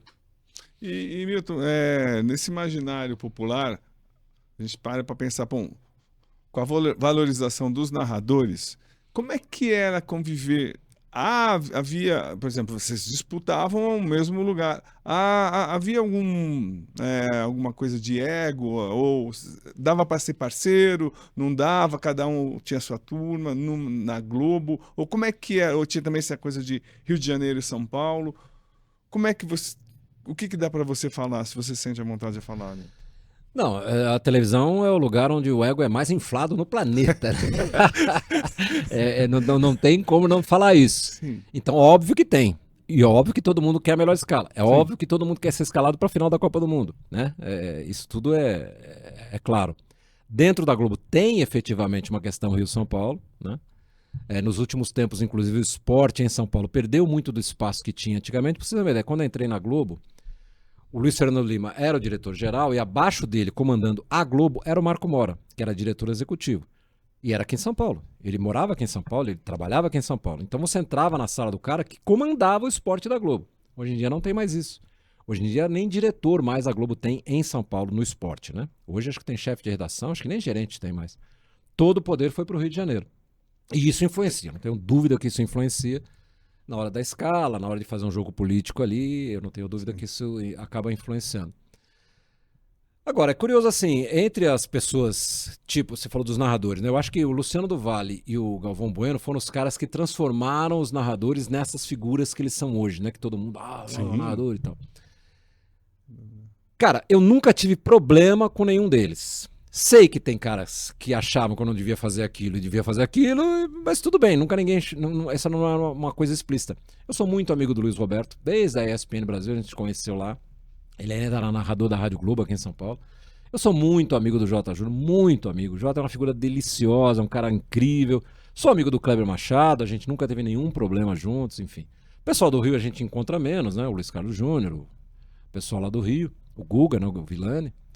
Mas enfim, eu nunca tive problema com nenhum deles. Mas é óbvio que tem, eu não tenho a menor dúvida. Eu mesmo, né? Eu não tô jogando nas coisas. Eu mesmo, quando eu vi uma escala, eu falava, pô, Como é que eu não tô nesse jogo? Eu sou muito melhor que fulano que vai fazer, né? Óbvio que tem isso, Sim. né? Mas enfim, é do jogo. Não, então, porque quem te conhece fala que você tem duas características. Quem conhece bem Noriega, assim, tô dedando. Mas então, que você é muito generoso, mas você tem um gênio muito forte. Na hora de vamos falar sério. E super discreto. E também, tipo, quando eu vi uma declaração sua, só que eu estranhei, assim, eu até espaço tem até para você me esclarecer ou não. Quando você disse, não, quando eu vi que que tinha narradores inferiores, eu falei, é hora de ir embora. Isso, assim, não é característica da sua trajetória, né? Você falou isso sem pensar, o que foi, Milton? Não, Ou o que você acha na mesmo e verdade pronto? não. Na verdade, assim, essa é uma avaliação minha, né? As Sim, pessoas podem até não concordar com sim, isso, né? Mas o que eu vi nessa minha parte final dentro da TV Globo, e mais uma vez eu repito, eu não estou reclamando, eu estou sim. É a sua constatando, né? avaliação. É a minha avaliação, e as pessoas podem discordar à vontade. Na minha avaliação, algumas pessoas mais novas que chegaram depois de mim, dentro da Globo e tal, e que não têm a bagagem que eu tenho, não têm a rodagem que eu tenho, eu já falei um pouco de tudo que eu já fiz aqui, começaram a ocupar espaços que antes eu ocupava, ou outras pessoas, tipo, posso citar aqui o J. Júnior, por exemplo, o próprio Luiz Sim. Carlos Júnior no Rio, era um espaço que nós ocupávamos e essas pessoas passaram a ocupar. Inclusive essa coisa de substituir o Kleber em São Paulo, de ser o segundo narrador em São Paulo, na Globo e tal. Eu cheguei à conclusão de que das duas uma, ou eu me contentava em ter sido, entre aspas, aqui, rebaixado, né? Ou eu pedi meu bonezinho e ia cuidar da minha vida. E eu tenho essa coisa, eu sou muito perfeccionista com o meu trabalho, eu sou muito crítico com o meu trabalho. Cosme, eu juro por Deus, eu Sim. chego em casa, quando acaba a transmissão, que eu vou pra casa, eu penso assim, cara, eu não tava bem hoje. Hoje eu errei aquilo, eu falei aquilo que eu não devia ter falado, eu tava meio fora do jogo. Da mesma forma, quando eu chego em casa à noite, eu falo, pô, hoje eu arrebentei, hoje eu narrei bem pra cacete, porque, pô, eu tava ligado, fiz tudo certo. É essa coisa da prova do cielo. Eu, quando cheguei no hotel naquele dia, eu não tinha a noção. Quando eu vou ver a reprise do lance, eu falei, cara, eu fui bem demais nessa prova. Então eu tenho consciência de quando eu vou bem, de quando eu vou mal, do que eu preciso fazer pra melhorar e tal, e construir minha carreira assim. Então quando eu olho pro panorama, né, e vejo assim, fulano tá narrando aqui, que era coisa que eu normalmente fazia. Beltrano tá ali, cara, por que eu não fui escalado?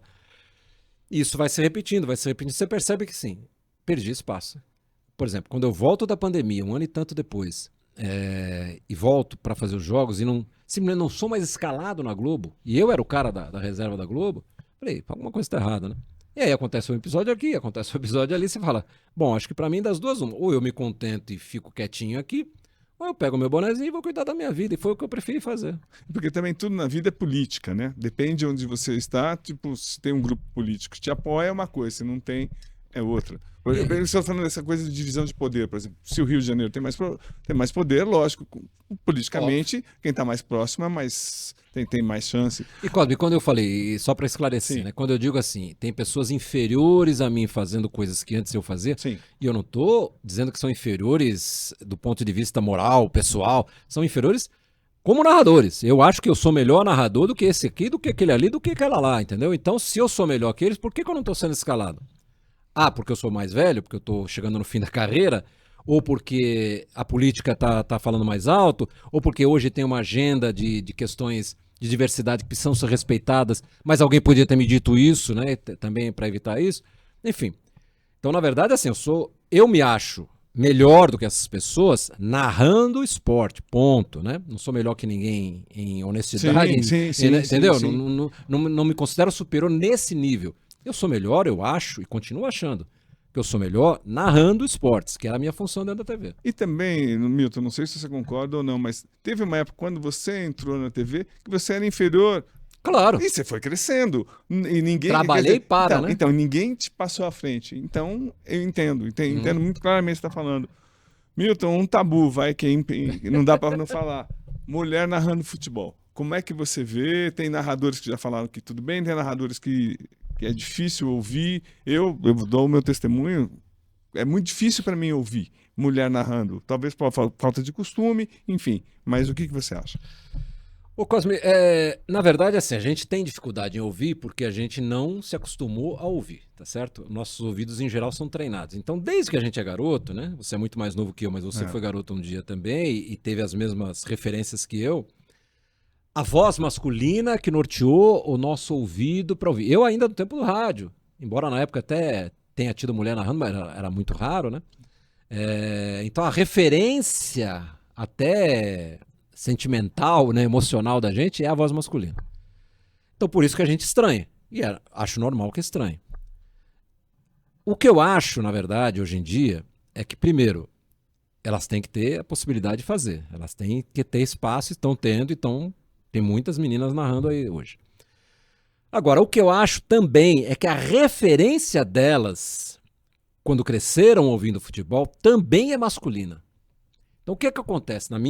E aí eu vou repetir mais uma vez, eu sei que é chato ficar falando, é a minha opinião, é a minha visão do que está acontecendo. Pode ser que eu esteja completamente errado. Embora que acho até que não tenha certo e errado. Elas ainda não encontraram um caminho de fazer narração esportiva sendo femininas, tendo voz feminina. Porque, me desculpe, mas há uma diferença. A voz masculina é mais grossa, é mais poderosa, mais forte, mais alta, enfim. A voz feminina é mais aguda. Elas talvez não consigam alcançar os mesmos tons com a mesma facilidade que a gente.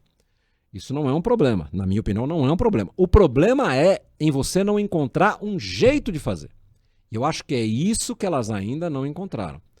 Por quê? Porque as referências que elas têm são as mesmas que a gente tem. Se vocês quiserem fazer um exercício, peguem uma narração de qualquer uma delas e você vai perceber que em alguns momentos da transmissão elas tentam engrossar a voz. Tentam engrossar. Claro. Por quê? Porque a referência é masculina. Elas sempre ouviram alguém narrando aquele tipo de jogada deste jeito. Acho que o caminho é... E acho natural que seja assim. Não estou criticando. Eu acho natural que seja assim. Quando você tem uma referência muito forte, é difícil você se livrar dela.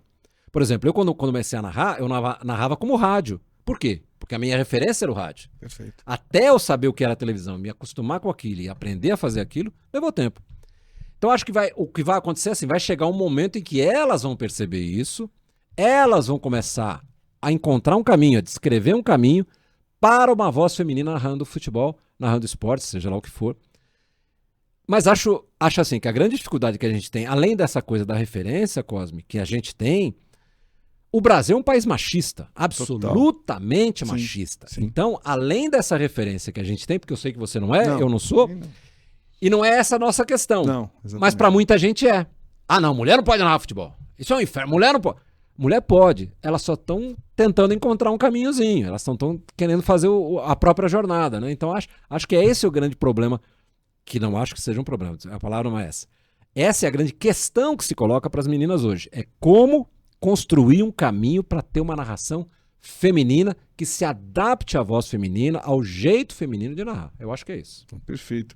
Milton, uma questão também delicada, principalmente na TV Globo, pelo menos para nós da imprensa escrita, que a gente acompanha eu há décadas, é a seleção brasileira. A Globo, né, tem o monopólio da seleção brasileira há 200 anos e sempre está ao lado da seleção, em qualquer competição, e a impressão que sempre dá que é, pelo menos para a gente da escrita, que a Globo protege a seleção até de uma maneira exagerada. Assim, como é que era isso? Assim, as suas transmissões, gozado, eu nunca senti isso. Sentia que você narrava de uma maneira equilibrada. Lógico, quando o Brasil atacava mais, quando fazia o gol era maior, tal, mas como é que era isso? Era uma coisa explícita, não é implícita, ou as pessoas percebiam, olha, vamos fazer a seleção brasileira, estamos do lado da seleção, tem patrocínio, como é que é isso?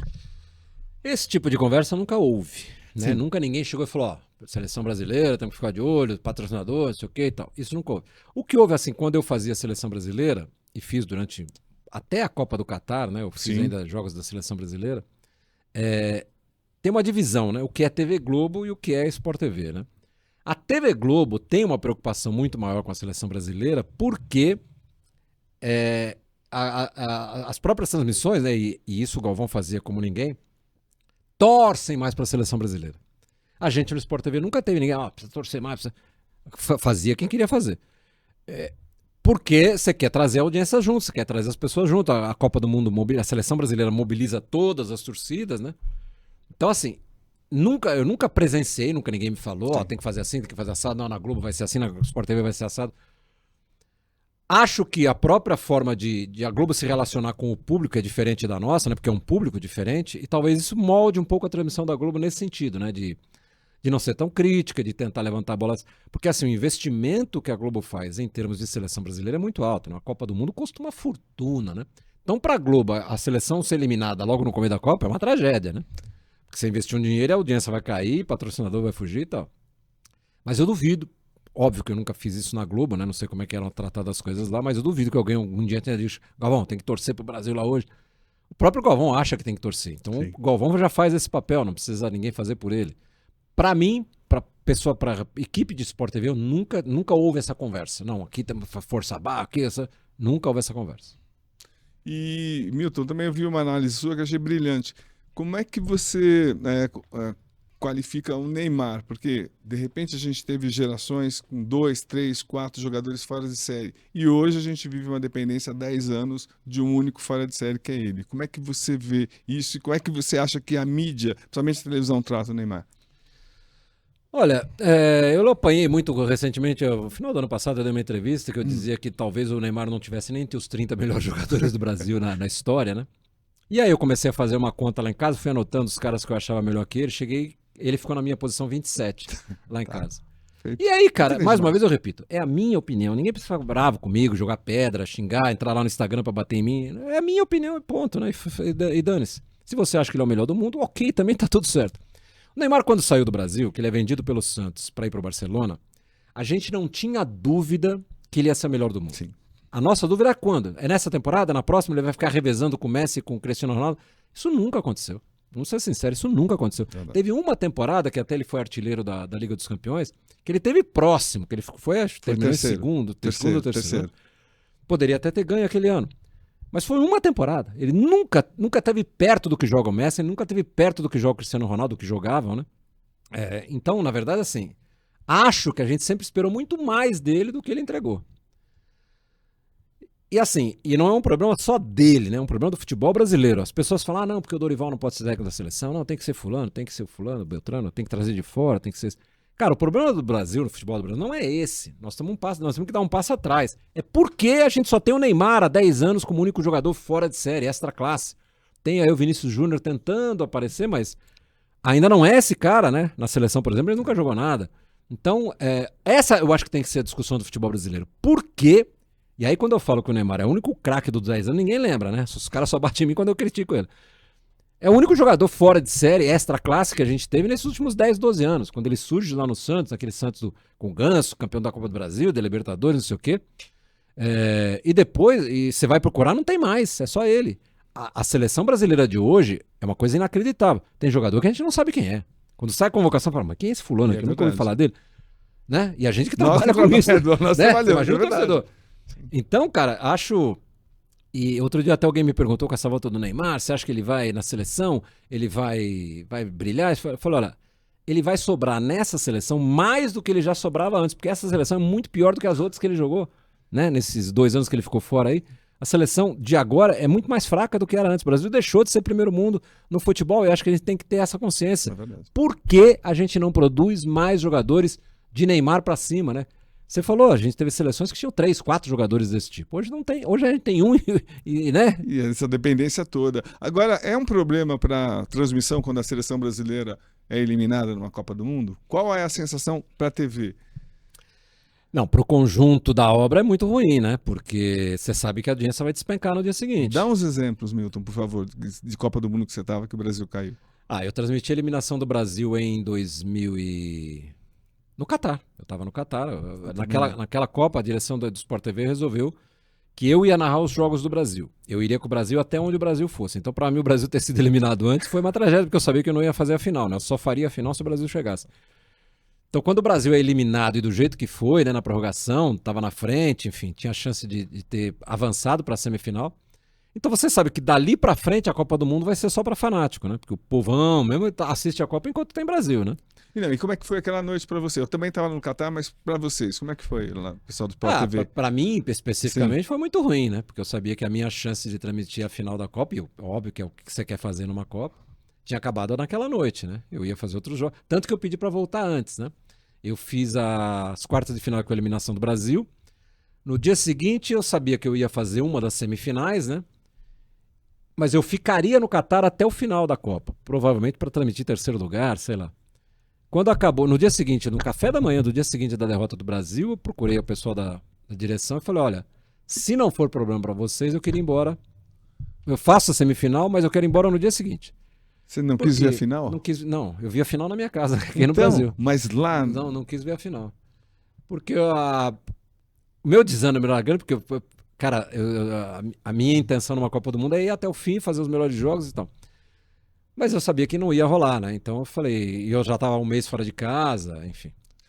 E essa coisa que acaba juntando com essa minha vontade de ficar mais tempo com a família e tal, que já estava meio aflorada ali naquela época. Pra você ter uma ideia, a minha mudança para Jundiaí foi durante a Copa do Mundo. Eu morava aqui em São Paulo, eu e minha mulher, a gente resolveu mudar para Jundiaí de volta. Nós compramos uma casa lá, vendi meu apartamento em São Paulo. O cara deveria ter me entregue a casa em agosto de 2022, a casa só ficou pronta em dezembro. Quando a casa ficou pronta, eu já estava lá, eu estava no Catar.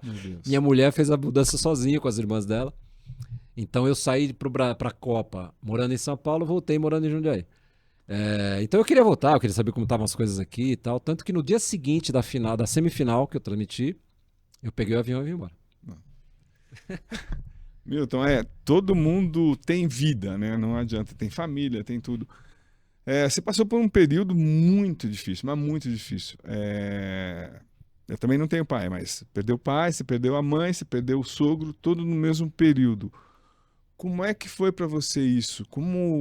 E aí, ainda continuando trabalhando, como é que foi tudo isso, né? Você que é um cara que tem um coração gigante e a família, você dá muito família. Pois é. Cosme, 2024 é um ano que certamente nunca mais eu vou esquecer, né? Porque eu tomei a decisão de sair da Globo na virada de 23 para 24. No comecinho de fevereiro, você lembra, teve aquela Supercopa Palmeiras e São Paulo que Sim, jogaram sim. em Belo Horizonte. Sim. E eu fui escalado para fazer o jogo, eram 2 times de São Paulo, né? E naquela semana eu tinha decidido com a minha mulher que eu ia comunicar à Globo que eu ia sair. E foi lá naquele sábado, na véspera do jogo, num sábado, o jogo foi domingo, que eu me reuni pela primeira vez com alguém da Globo para falar que eu queria sair. E armar a saída. E eu disse claramente para eles, eu quero sair, mas eu quero sair de bem com todo mundo, eu quero fazer um negócio bacana, eu quero que seja bom para vocês e que seja bom para mim. E foi assim que a conversa começou. Isso foi, acho que, uma semana antes do Carnaval. No outro final de semana, começaria o Carnaval. Tá, então vamos ver, vamos conversar, não sei o que e tal. E aí fui pro Rio no meio da semana, que antecedia a semana do Carnaval, para ter uma segunda conversa aí já com Renato Ribeiro, com Joana Timóteo, que eram os diretores. Né? Expus para eles de novo o plano. Falei para eles, olha, se vocês quiserem que eu saia no meio do ano, eu saio. Se vocês quiserem que eu saia no final do ano, eu saio. Se vocês quiserem que eu saia agora, eu saio. O que for melhor para vocês. De qualquer forma, eu quero sair. E aí, eles falaram, então vamos fazer o seguinte, vamos fazer uma outra reunião no Rio de Janeiro. Quando a gente fizer a reunião, a gente já sai com tudo acertado. Eu falei, tá bom. E eu fui pro Rio no Carnaval para transmitir o Campeonato Mundial de Natação. Eu cheguei lá no sábado de manhã e eu ficaria até o sábado da semana. Era sábado de Carnaval. Cheguei lá sábado de Carnaval e eu ficaria lá até o outro sábado, o outro final de semana, que seria. O campeonato seria naquela semana do Carnaval. E foi assim, comecei a transmitir, fiz sábado, domingo, segunda, terça. E as provas começavam no comecinho da manhã, né? Porque tinha uma diferença de fuso horário. E aí eu transmiti, na terça-feira de Carnaval, eu transmiti os jogos, as provas de natação, e tô caminhando na praia. Minha mulher me liga assim, 6 da tarde da terça de Carnaval. O pai dela tinha sido internado na véspera, e o pai dela falece na terça-feira de Carnaval. Tá assim, meu pai faleceu, nós vamos enterrar na quinta-feira, não sei o que e tal. Falei, então vou fazer o seguinte, eu tô indo pra Jundiaí agora.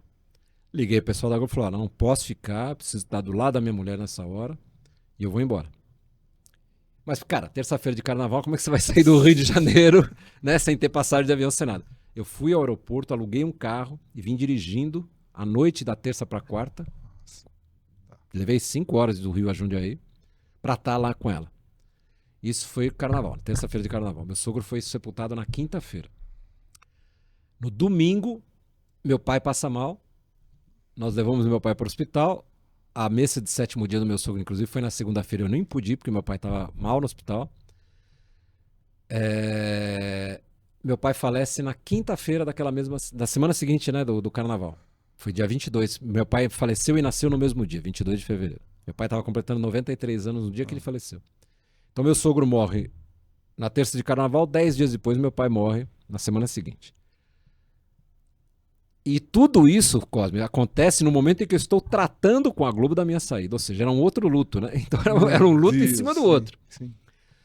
Em maio, junho, falece lá em Jundiaí um amigo meu, assim, de 40 anos, jornalista também, o Pedro Fávaro Júnior, amigaço meu, trabalhou lá no Estadão, trabalhou lá na Agência Estado.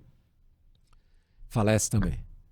E aí, em julho, 14 de julho, se eu não estou enganado, minha mãe falece.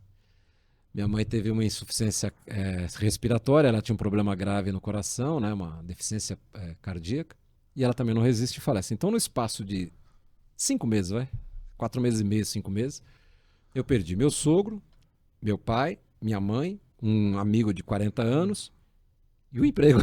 Eu não perdi, né? Eu pedi para sair, mas eu tava é porque não deixa de ser um luto você abrir mão de um emprego de 20 anos, com tanto amigo que eu fiz lá, com tanta coisa bacana. Então, assim, 2024 foi um ano desafiador, né? A ponto de eu chegar, quando eu comuniquei à Globo que o meu pai tinha falecido, que eu tava escalado, não, que a minha mãe tinha falecido, que foi a última, eu tava escalado naquele domingo para fazer um jogo qualquer em algum lugar e tal. E eu liguei na manhã do dia e falei, olha, minha mãe faleceu, esse jogo eu não vou poder transmitir, vocês dão um jeito aí, eu não consigo ir para São Paulo hoje transmitir. Não, pelo amor de Deus, fica tranquila, vamos arrumar aqui, vou ver quem faz o jogo, não sei o que e tal. E o próprio pessoal da Globo, no dia seguinte, né, quando foi o sepultamento da minha mãe, e a viagem para Paris estava marcada para 2 semanas depois, porque a gente ia para lá só para fazer a abertura, né? Minha mãe faleceu numa semana, passava aquela semana, no meio da semana seguinte a gente ia para Paris, porque a abertura já era na sexta-feira da outra semana. Eles até falaram, se você não quiser, tá tudo certo. A gente refaz aqui o esquema, se você não quiser transmitir a Olimpíada, também tá tudo certo, porque a gente já tinha acertado que a Olimpíada seria meu último evento, né? Eu falei, não, acho que vai ser até bom eu sair, enfim, tá acontecendo toda merda na minha vida, que desculpa a palavra, tá acontecendo tanta coisa que acho melhor eu ter um negócio bacana para me acalmar, né? E foi isso, a viagem para Paris acabou sendo muito legal, porque foi o César Cielo, foi a Fabi ouvindo o vôlei, né, comentarista e tal, que são gente de primeiríssima linha. Enfim, então o ano foi desafiador e mesmo assim eu cumpri o que eu tinha acertado com a Globo. Eu saí de lá no final da Olimpíada, né? Eles foram muito generosos comigo no penúltimo dia, que foi o meu último dia. Fizeram uma baita recepção para mim lá no prédio, tava o prédio inteiro lá aplaudindo. Quando eu vim a São Paulo para assinar as últimas coisas, também fui aplaudido na redação inteira aqui em São Paulo. Então, cara, foi 2024 é aquele ano para não ser esquecido. Nossa, e Milton, eu não tive a chance, meu pai morreu antes de eu começar com a minha carreira, e acompanhando as suas entrevistas, você fala da importância do seu pai. Como é que foi esse prazer que ele teve de ver o filho dele tão alto? Tem 2 coisas muito interessantes. Sabe que a minha mãe, eu desde menininho na minha casa, só se ouvia a Rádio Jovem Pan, né? Só se ouvia a Rádio Jovem Pan. E minha mãe era fã de carteirinha. Primeiro da Hebe Camargo, que a Hebe, na época, quando eu era garota, a Hebe tinha um programa na Jovem Pan de tarde, né? E a minha mãe sempre falava dos caras que apresentavam o show da manhã, que era o Randall Juliano, o Wellington de Oliveira, um monte de gente, né? Que eu fui aprendendo a ouvir porque minha mãe ouvia, né? Teve um período, vou abrir um parênteses aqui. Nós fomos morar, quando eu era menino, em Uberlândia, Minas Gerais. Nós saímos de São Paulo e fomos morar em Uberlândia, né, por causa dos negócios do meu pai. A minha mãe só concordou, e Uberlândia fica, de São Paulo são 600 quilômetros. A minha mãe só concordou em ir pra lá se o meu pai arrumasse pra ela um rádio, pra ela ouvir a Jovem Pan lá em Uberlândia. E meu pai arrumou um rádio com a beça, que ela conseguiu ouvir a programação da Jovem Pan lá em Uberlândia. Então, assim, a primeira grande... não vou dizer conquista, mas a primeira grande emoção que eu senti foi o dia que eu cheguei pra minha mãe e falei, mãe, sabe o que eu vou começar a apresentar a partir de amanhã? O show da manhã. A cara da minha mãe se iluminou, porque eu já trabalhava na Jovem Pan, né? Eu fiquei 6 meses como chefe de reportagem na Jovem Pan, porque o Fernando Vieira de Mello, que era o diretor de jornalismo da rádio, ele não queria perder a chance de me levar pra lá. Ele falou, eu ainda não tenho a vaga que eu quero te pôr, que é no ar, mas eu vou te trazer pra cá. Ele me levou como chefe de reportagem, ele nem era bom, eu acho que ele nem tinha condição de ser chefe de reportagem naquela época, mas fui. 6 meses depois ele falou, não, a partir da semana que vem você vai fazer o show da manhã. O cara que tava no show da manhã é pro outro horário, não sei o que e tal, fez um reunião e me botou no show da manhã. E aí, assim, eu lembro da cara da minha mãe, o dia que eu cheguei pra ela, eu falei, mãe, desculpa, eu tô chorando hoje, né? Mãe, a partir dessa segunda-feira você vai me ouvir no show da manhã. A cara da minha mãe se iluminou. E com o meu pai, a minha relação com ele foi muito forte, assim, meu pai sempre foi uma meta a ser atingida, né? Porque meu pai era uma figura tão boa, sempre abriu mão das coisas dele pra gente, pra família e tal. Você tem uma ideia, meu pai não chegou a fazer faculdade, ele chegou até o final ali do segundo grau, do que hoje é o segundo grau. Mas o meu avô morreu, ele tava pra entrar no que seria a faculdade, né? E aí o meu avô morreu, era ele, minha avó e 2 irmãs, né? Minhas 2 tias. Ele era o único homem da família e ele teve que ser o arrimo da família. Então ele simplesmente parou de estudar para poder sustentar as irmãs e a minha avó, né? Então ele sempre foi muito preocupado, né, com essa coisa da família. E quando eu comecei a crescer, que eu comecei a vim para São Paulo trabalhando no Estadão e tal, e aí quando eu vou pra Jovem Pan, né, que aí meu nome começa a aparecer, porque no jornal eu era cópia, eu não assinava nada, né, não aparecia meu nome lá, né. Mas na rádio era a minha voz que estava lá, né. E eu sentia o orgulho que ele tinha, né, porque eu acho que no fundo, ele queria ser um pouco o que eu acabei virando, entendeu? Se ele tivesse conseguido estudar, né, porque meu pai ele era o mesmo signo que eu, e ele também era um cara que... A minha avó, a mãe dele, gostava de escrever também, chegou a escrever uns contos, umas coisas e tal. E meu pai, tenho a impressão que ele teria sido isso se a vida não tivesse levado ele para um outro lado, que exigiu tanto dele no trabalho, nas coisas que ele teve que fazer, que ele não conseguiu desenvolver esse lado. Mas eu sentia que ele tinha um orgulho danado do que eu consegui construir. E, Milton, você também passa isso, que você é muito família. Foi um dos motivos também. E como é que está sendo isso? Você, tipo, reencontrar agora, tá lá com as suas netinhas, tá com seus filhos, tá com a sua mulher. Como é que prazer é esse? Cara, você sabe que quando a gente resolveu mudar lá para Jundiaí, já faz 2 anos e pouquinho que a gente está lá, foi por causa disso, porque eu queria ver meus netos crescerem, né? Um dia eu cheguei para minha mulher e falei assim, ô Cacau, eu tô querendo alugar um apartamentozinho pequeno lá em Jundiaí, uma kitnet, um quarto e tal. Porque a escala de narrador é assim, eu faço um jogo na quarta, quinta eu não faço nada, sexta às vezes tem um programa, eu fico 2, 3 dias sem fazer nada e tal. Eu vou aproveitar esses dias. Segunda e terça não tem jogo nenhum, não vou fazer nada na TV. Eu vou pegar meu carro, vou pra Jundiaí, vou buscar um na escola, vou levar outro na aula de tênis, vou fazer isso. Durmo lá, no dia seguinte eu faço a mesma coisa e volto pra trabalhar, né? A minha ideia era um pouco essa. Eu quero ver essas crianças crescerem, porque as minhas filhas eu vi pouco, né? Eu já trabalhava muito. E aí a gente começou a procurar. Vamos procurar um lugarzinho para alugar. Mas Jundiaí é uma cidade que é grande, tem 400 mil habitantes. Mas não é São Paulo, que tem qualquer tipo de acomodação que você procure, em São Paulo você acha. Lá não é assim. Então, um apartamento de um quartozinho, uma kitnet, não tinha. Embora a gente tenha procurado. Aí um dia minha mulher virou para mim e falou assim, por que a gente não faz o contrário? Por que a gente não vende o nosso apartamento em São Paulo, vamos morar em Jundiaí, a gente compra alguma coisa lá, e se precisar, a gente aluga aqui em São Paulo. Quando você veio fazer um jogo à noite, vai sair de madrugada, você dorme aqui. E aí começamos a procurar, achamos uma casa bem bacana que estava terminando de construir lá em Jundiaí, vendemos o apartamento aqui, mudamos para lá no final de 2022, né? Então foi assim que a gente decidiu se aproximar. E acho que esse movimento acaba nos dando a visão clara do que seria estar mais tempo perto de todo mundo. Perto das crianças, perto das meninas, das nossas filhas. Que na verdade as 3 filhas que moram em Jundiaí são só minhas, né? Que são do meu primeiro casamento, Sim. Não são dela. Mas ela trata como filhas. Assim como a filha dela, ela tem uma filha do primeiro casamento, que mora na Irlanda, eu trato como filha. Tanto que eu entrei com ela na igreja quando ela casou. E então nós temos 4 filhas, né? Se a gente juntar toda a mulherada aí. Então foi assim que a gente decidiu. E esse fato de estar lá, e aí a gente tem um quarto na nossa casa que é só das crianças, né? São do Ângelo e da Serena, que são meus netos. Que não são netos dela, mas gostam dela como se fosse a avó deles. Então eles vão pra lá, brincam com a gente fica... Então, isso acho que foi amadurecendo essa ideia de que eu posso aproveitar mais isso aqui, né? Isso aqui é muito bom. É tão bom quanto ir para a Copa do Mundo, né? E foi assim que a gente começou a conversar em 2023. No começo de 2024 a gente já tinha decidido que era isso mesmo. Talvez a gente tenha que reduzir um pouco o custo, porque agora não vou ter grana entrando todo mês e eu ganhava muito bem na Globo, né? E foi assim que a gente decidiu, Cosme. E assim, não me arrependo uma gota, porque tem sido maravilhoso. A gente já fez viagens com as crianças, a gente já viajou nós dois, eu e ela, a gente já foi para Irlanda para ver a nossa filha que mora lá, então a gente tem feito um monte de coisas bacanas, estamos nos programando para esse ano fazer outras, enfim.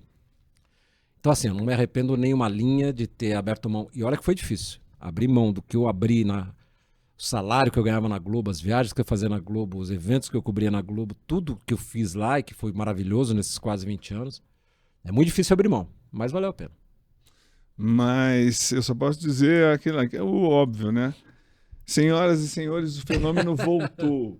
E eu duvido que ele vai ficar todos os dias do ano em Jundiaí. Tenho certeza absoluta. Milton, prazerzaço. Obrigado demais por você ter aceito o convite. Depois de muita insistência, né? É verdade, é verdade. Não, você sabe como que assim, para mim essa saída da TV Globo, né, do emprego de dia a dia, uma das coisas que me deu muita satisfação e muito orgulho também é o reconhecimento de amigos, de pessoas como você, assim, quando saiu a notícia, porque assim, nós acertamos a minha saída da Globo, deve ter sido ali finalzinho de março, começo de abril. Nós decidimos tudo como seria feito. E aí decidimos também que a gente ia comunicar conjuntamente ao mercado que a minha saída ia acontecer. Então a assessoria da Globo preparou uma nota, a gente publicou e papapá. De lá pra frente, cara, o tanto de reação que eu tive das pessoas, algumas viúvas, como você disse, pessoas que não queriam que eu parasse, mas amigos, assim, gente que eu não via há muitos anos, gente que eu não encontrava, gente com quem eu trabalhei lá no começo da carreira, o cara me ligar, pô, que legal, fico feliz que você vai poder ficar com a sua família, vou sentir sua falta, não sei o que e tal. As reações que eu tive, né, de pessoas me procurando foram inacreditavelmente bacanas, brilhantes, assim, porque me causaram, sabe, aquele quentinho no coração. Eu sei que eu sinto falta ainda de vez em quando, e esses trabalhos como esse que eu tô fazendo no UOL agora é legal por causa disso, né, porque me dá a chance de voltar a fazer o que eu gosto. Enfim, tá sendo muito legal, tá? Eu acho que eu tô conseguindo aproveitar a vida e, assim, a repercussão. Fui convidado para muitas entrevistas, sim, muita gente querendo que eu vá. Aceitei algumas de pessoas mais próximas, outras não consegui. Outros chantagistas, né? Exatamente. Mas enfim, tá sendo bom, tá sendo legal. Eu acho que fiz o que eu tinha que fazer. Eu tenho orgulho de tudo aquilo que eu fiz. A carreira que eu construí foi muito bacana. E agora eu quero construir uma relação com os meus netos que eles se lembrem de mim com carinho também. Não, perfeito. Mas a única coisa que eu quero deixar, a última coisa que é a lacuna que você deixou, você não parou, tenho certeza absoluta. Se tiver um mínimo de bom senso, se fosse de uma televisão, Milton. Vamos ver. Eu sempre disse que aposentar de vez eu não queria. Então vamos ver o que vai acontecer, né? Esse convite do UOL foi muito legal, tá sendo bacana fazer lá. Vamos ver o que vai acontecer pela frente. Eu vou esperar assim, torcendo. Valeu. Obrigado. Muito obrigado pela chance, pelo convite, pela gentileza.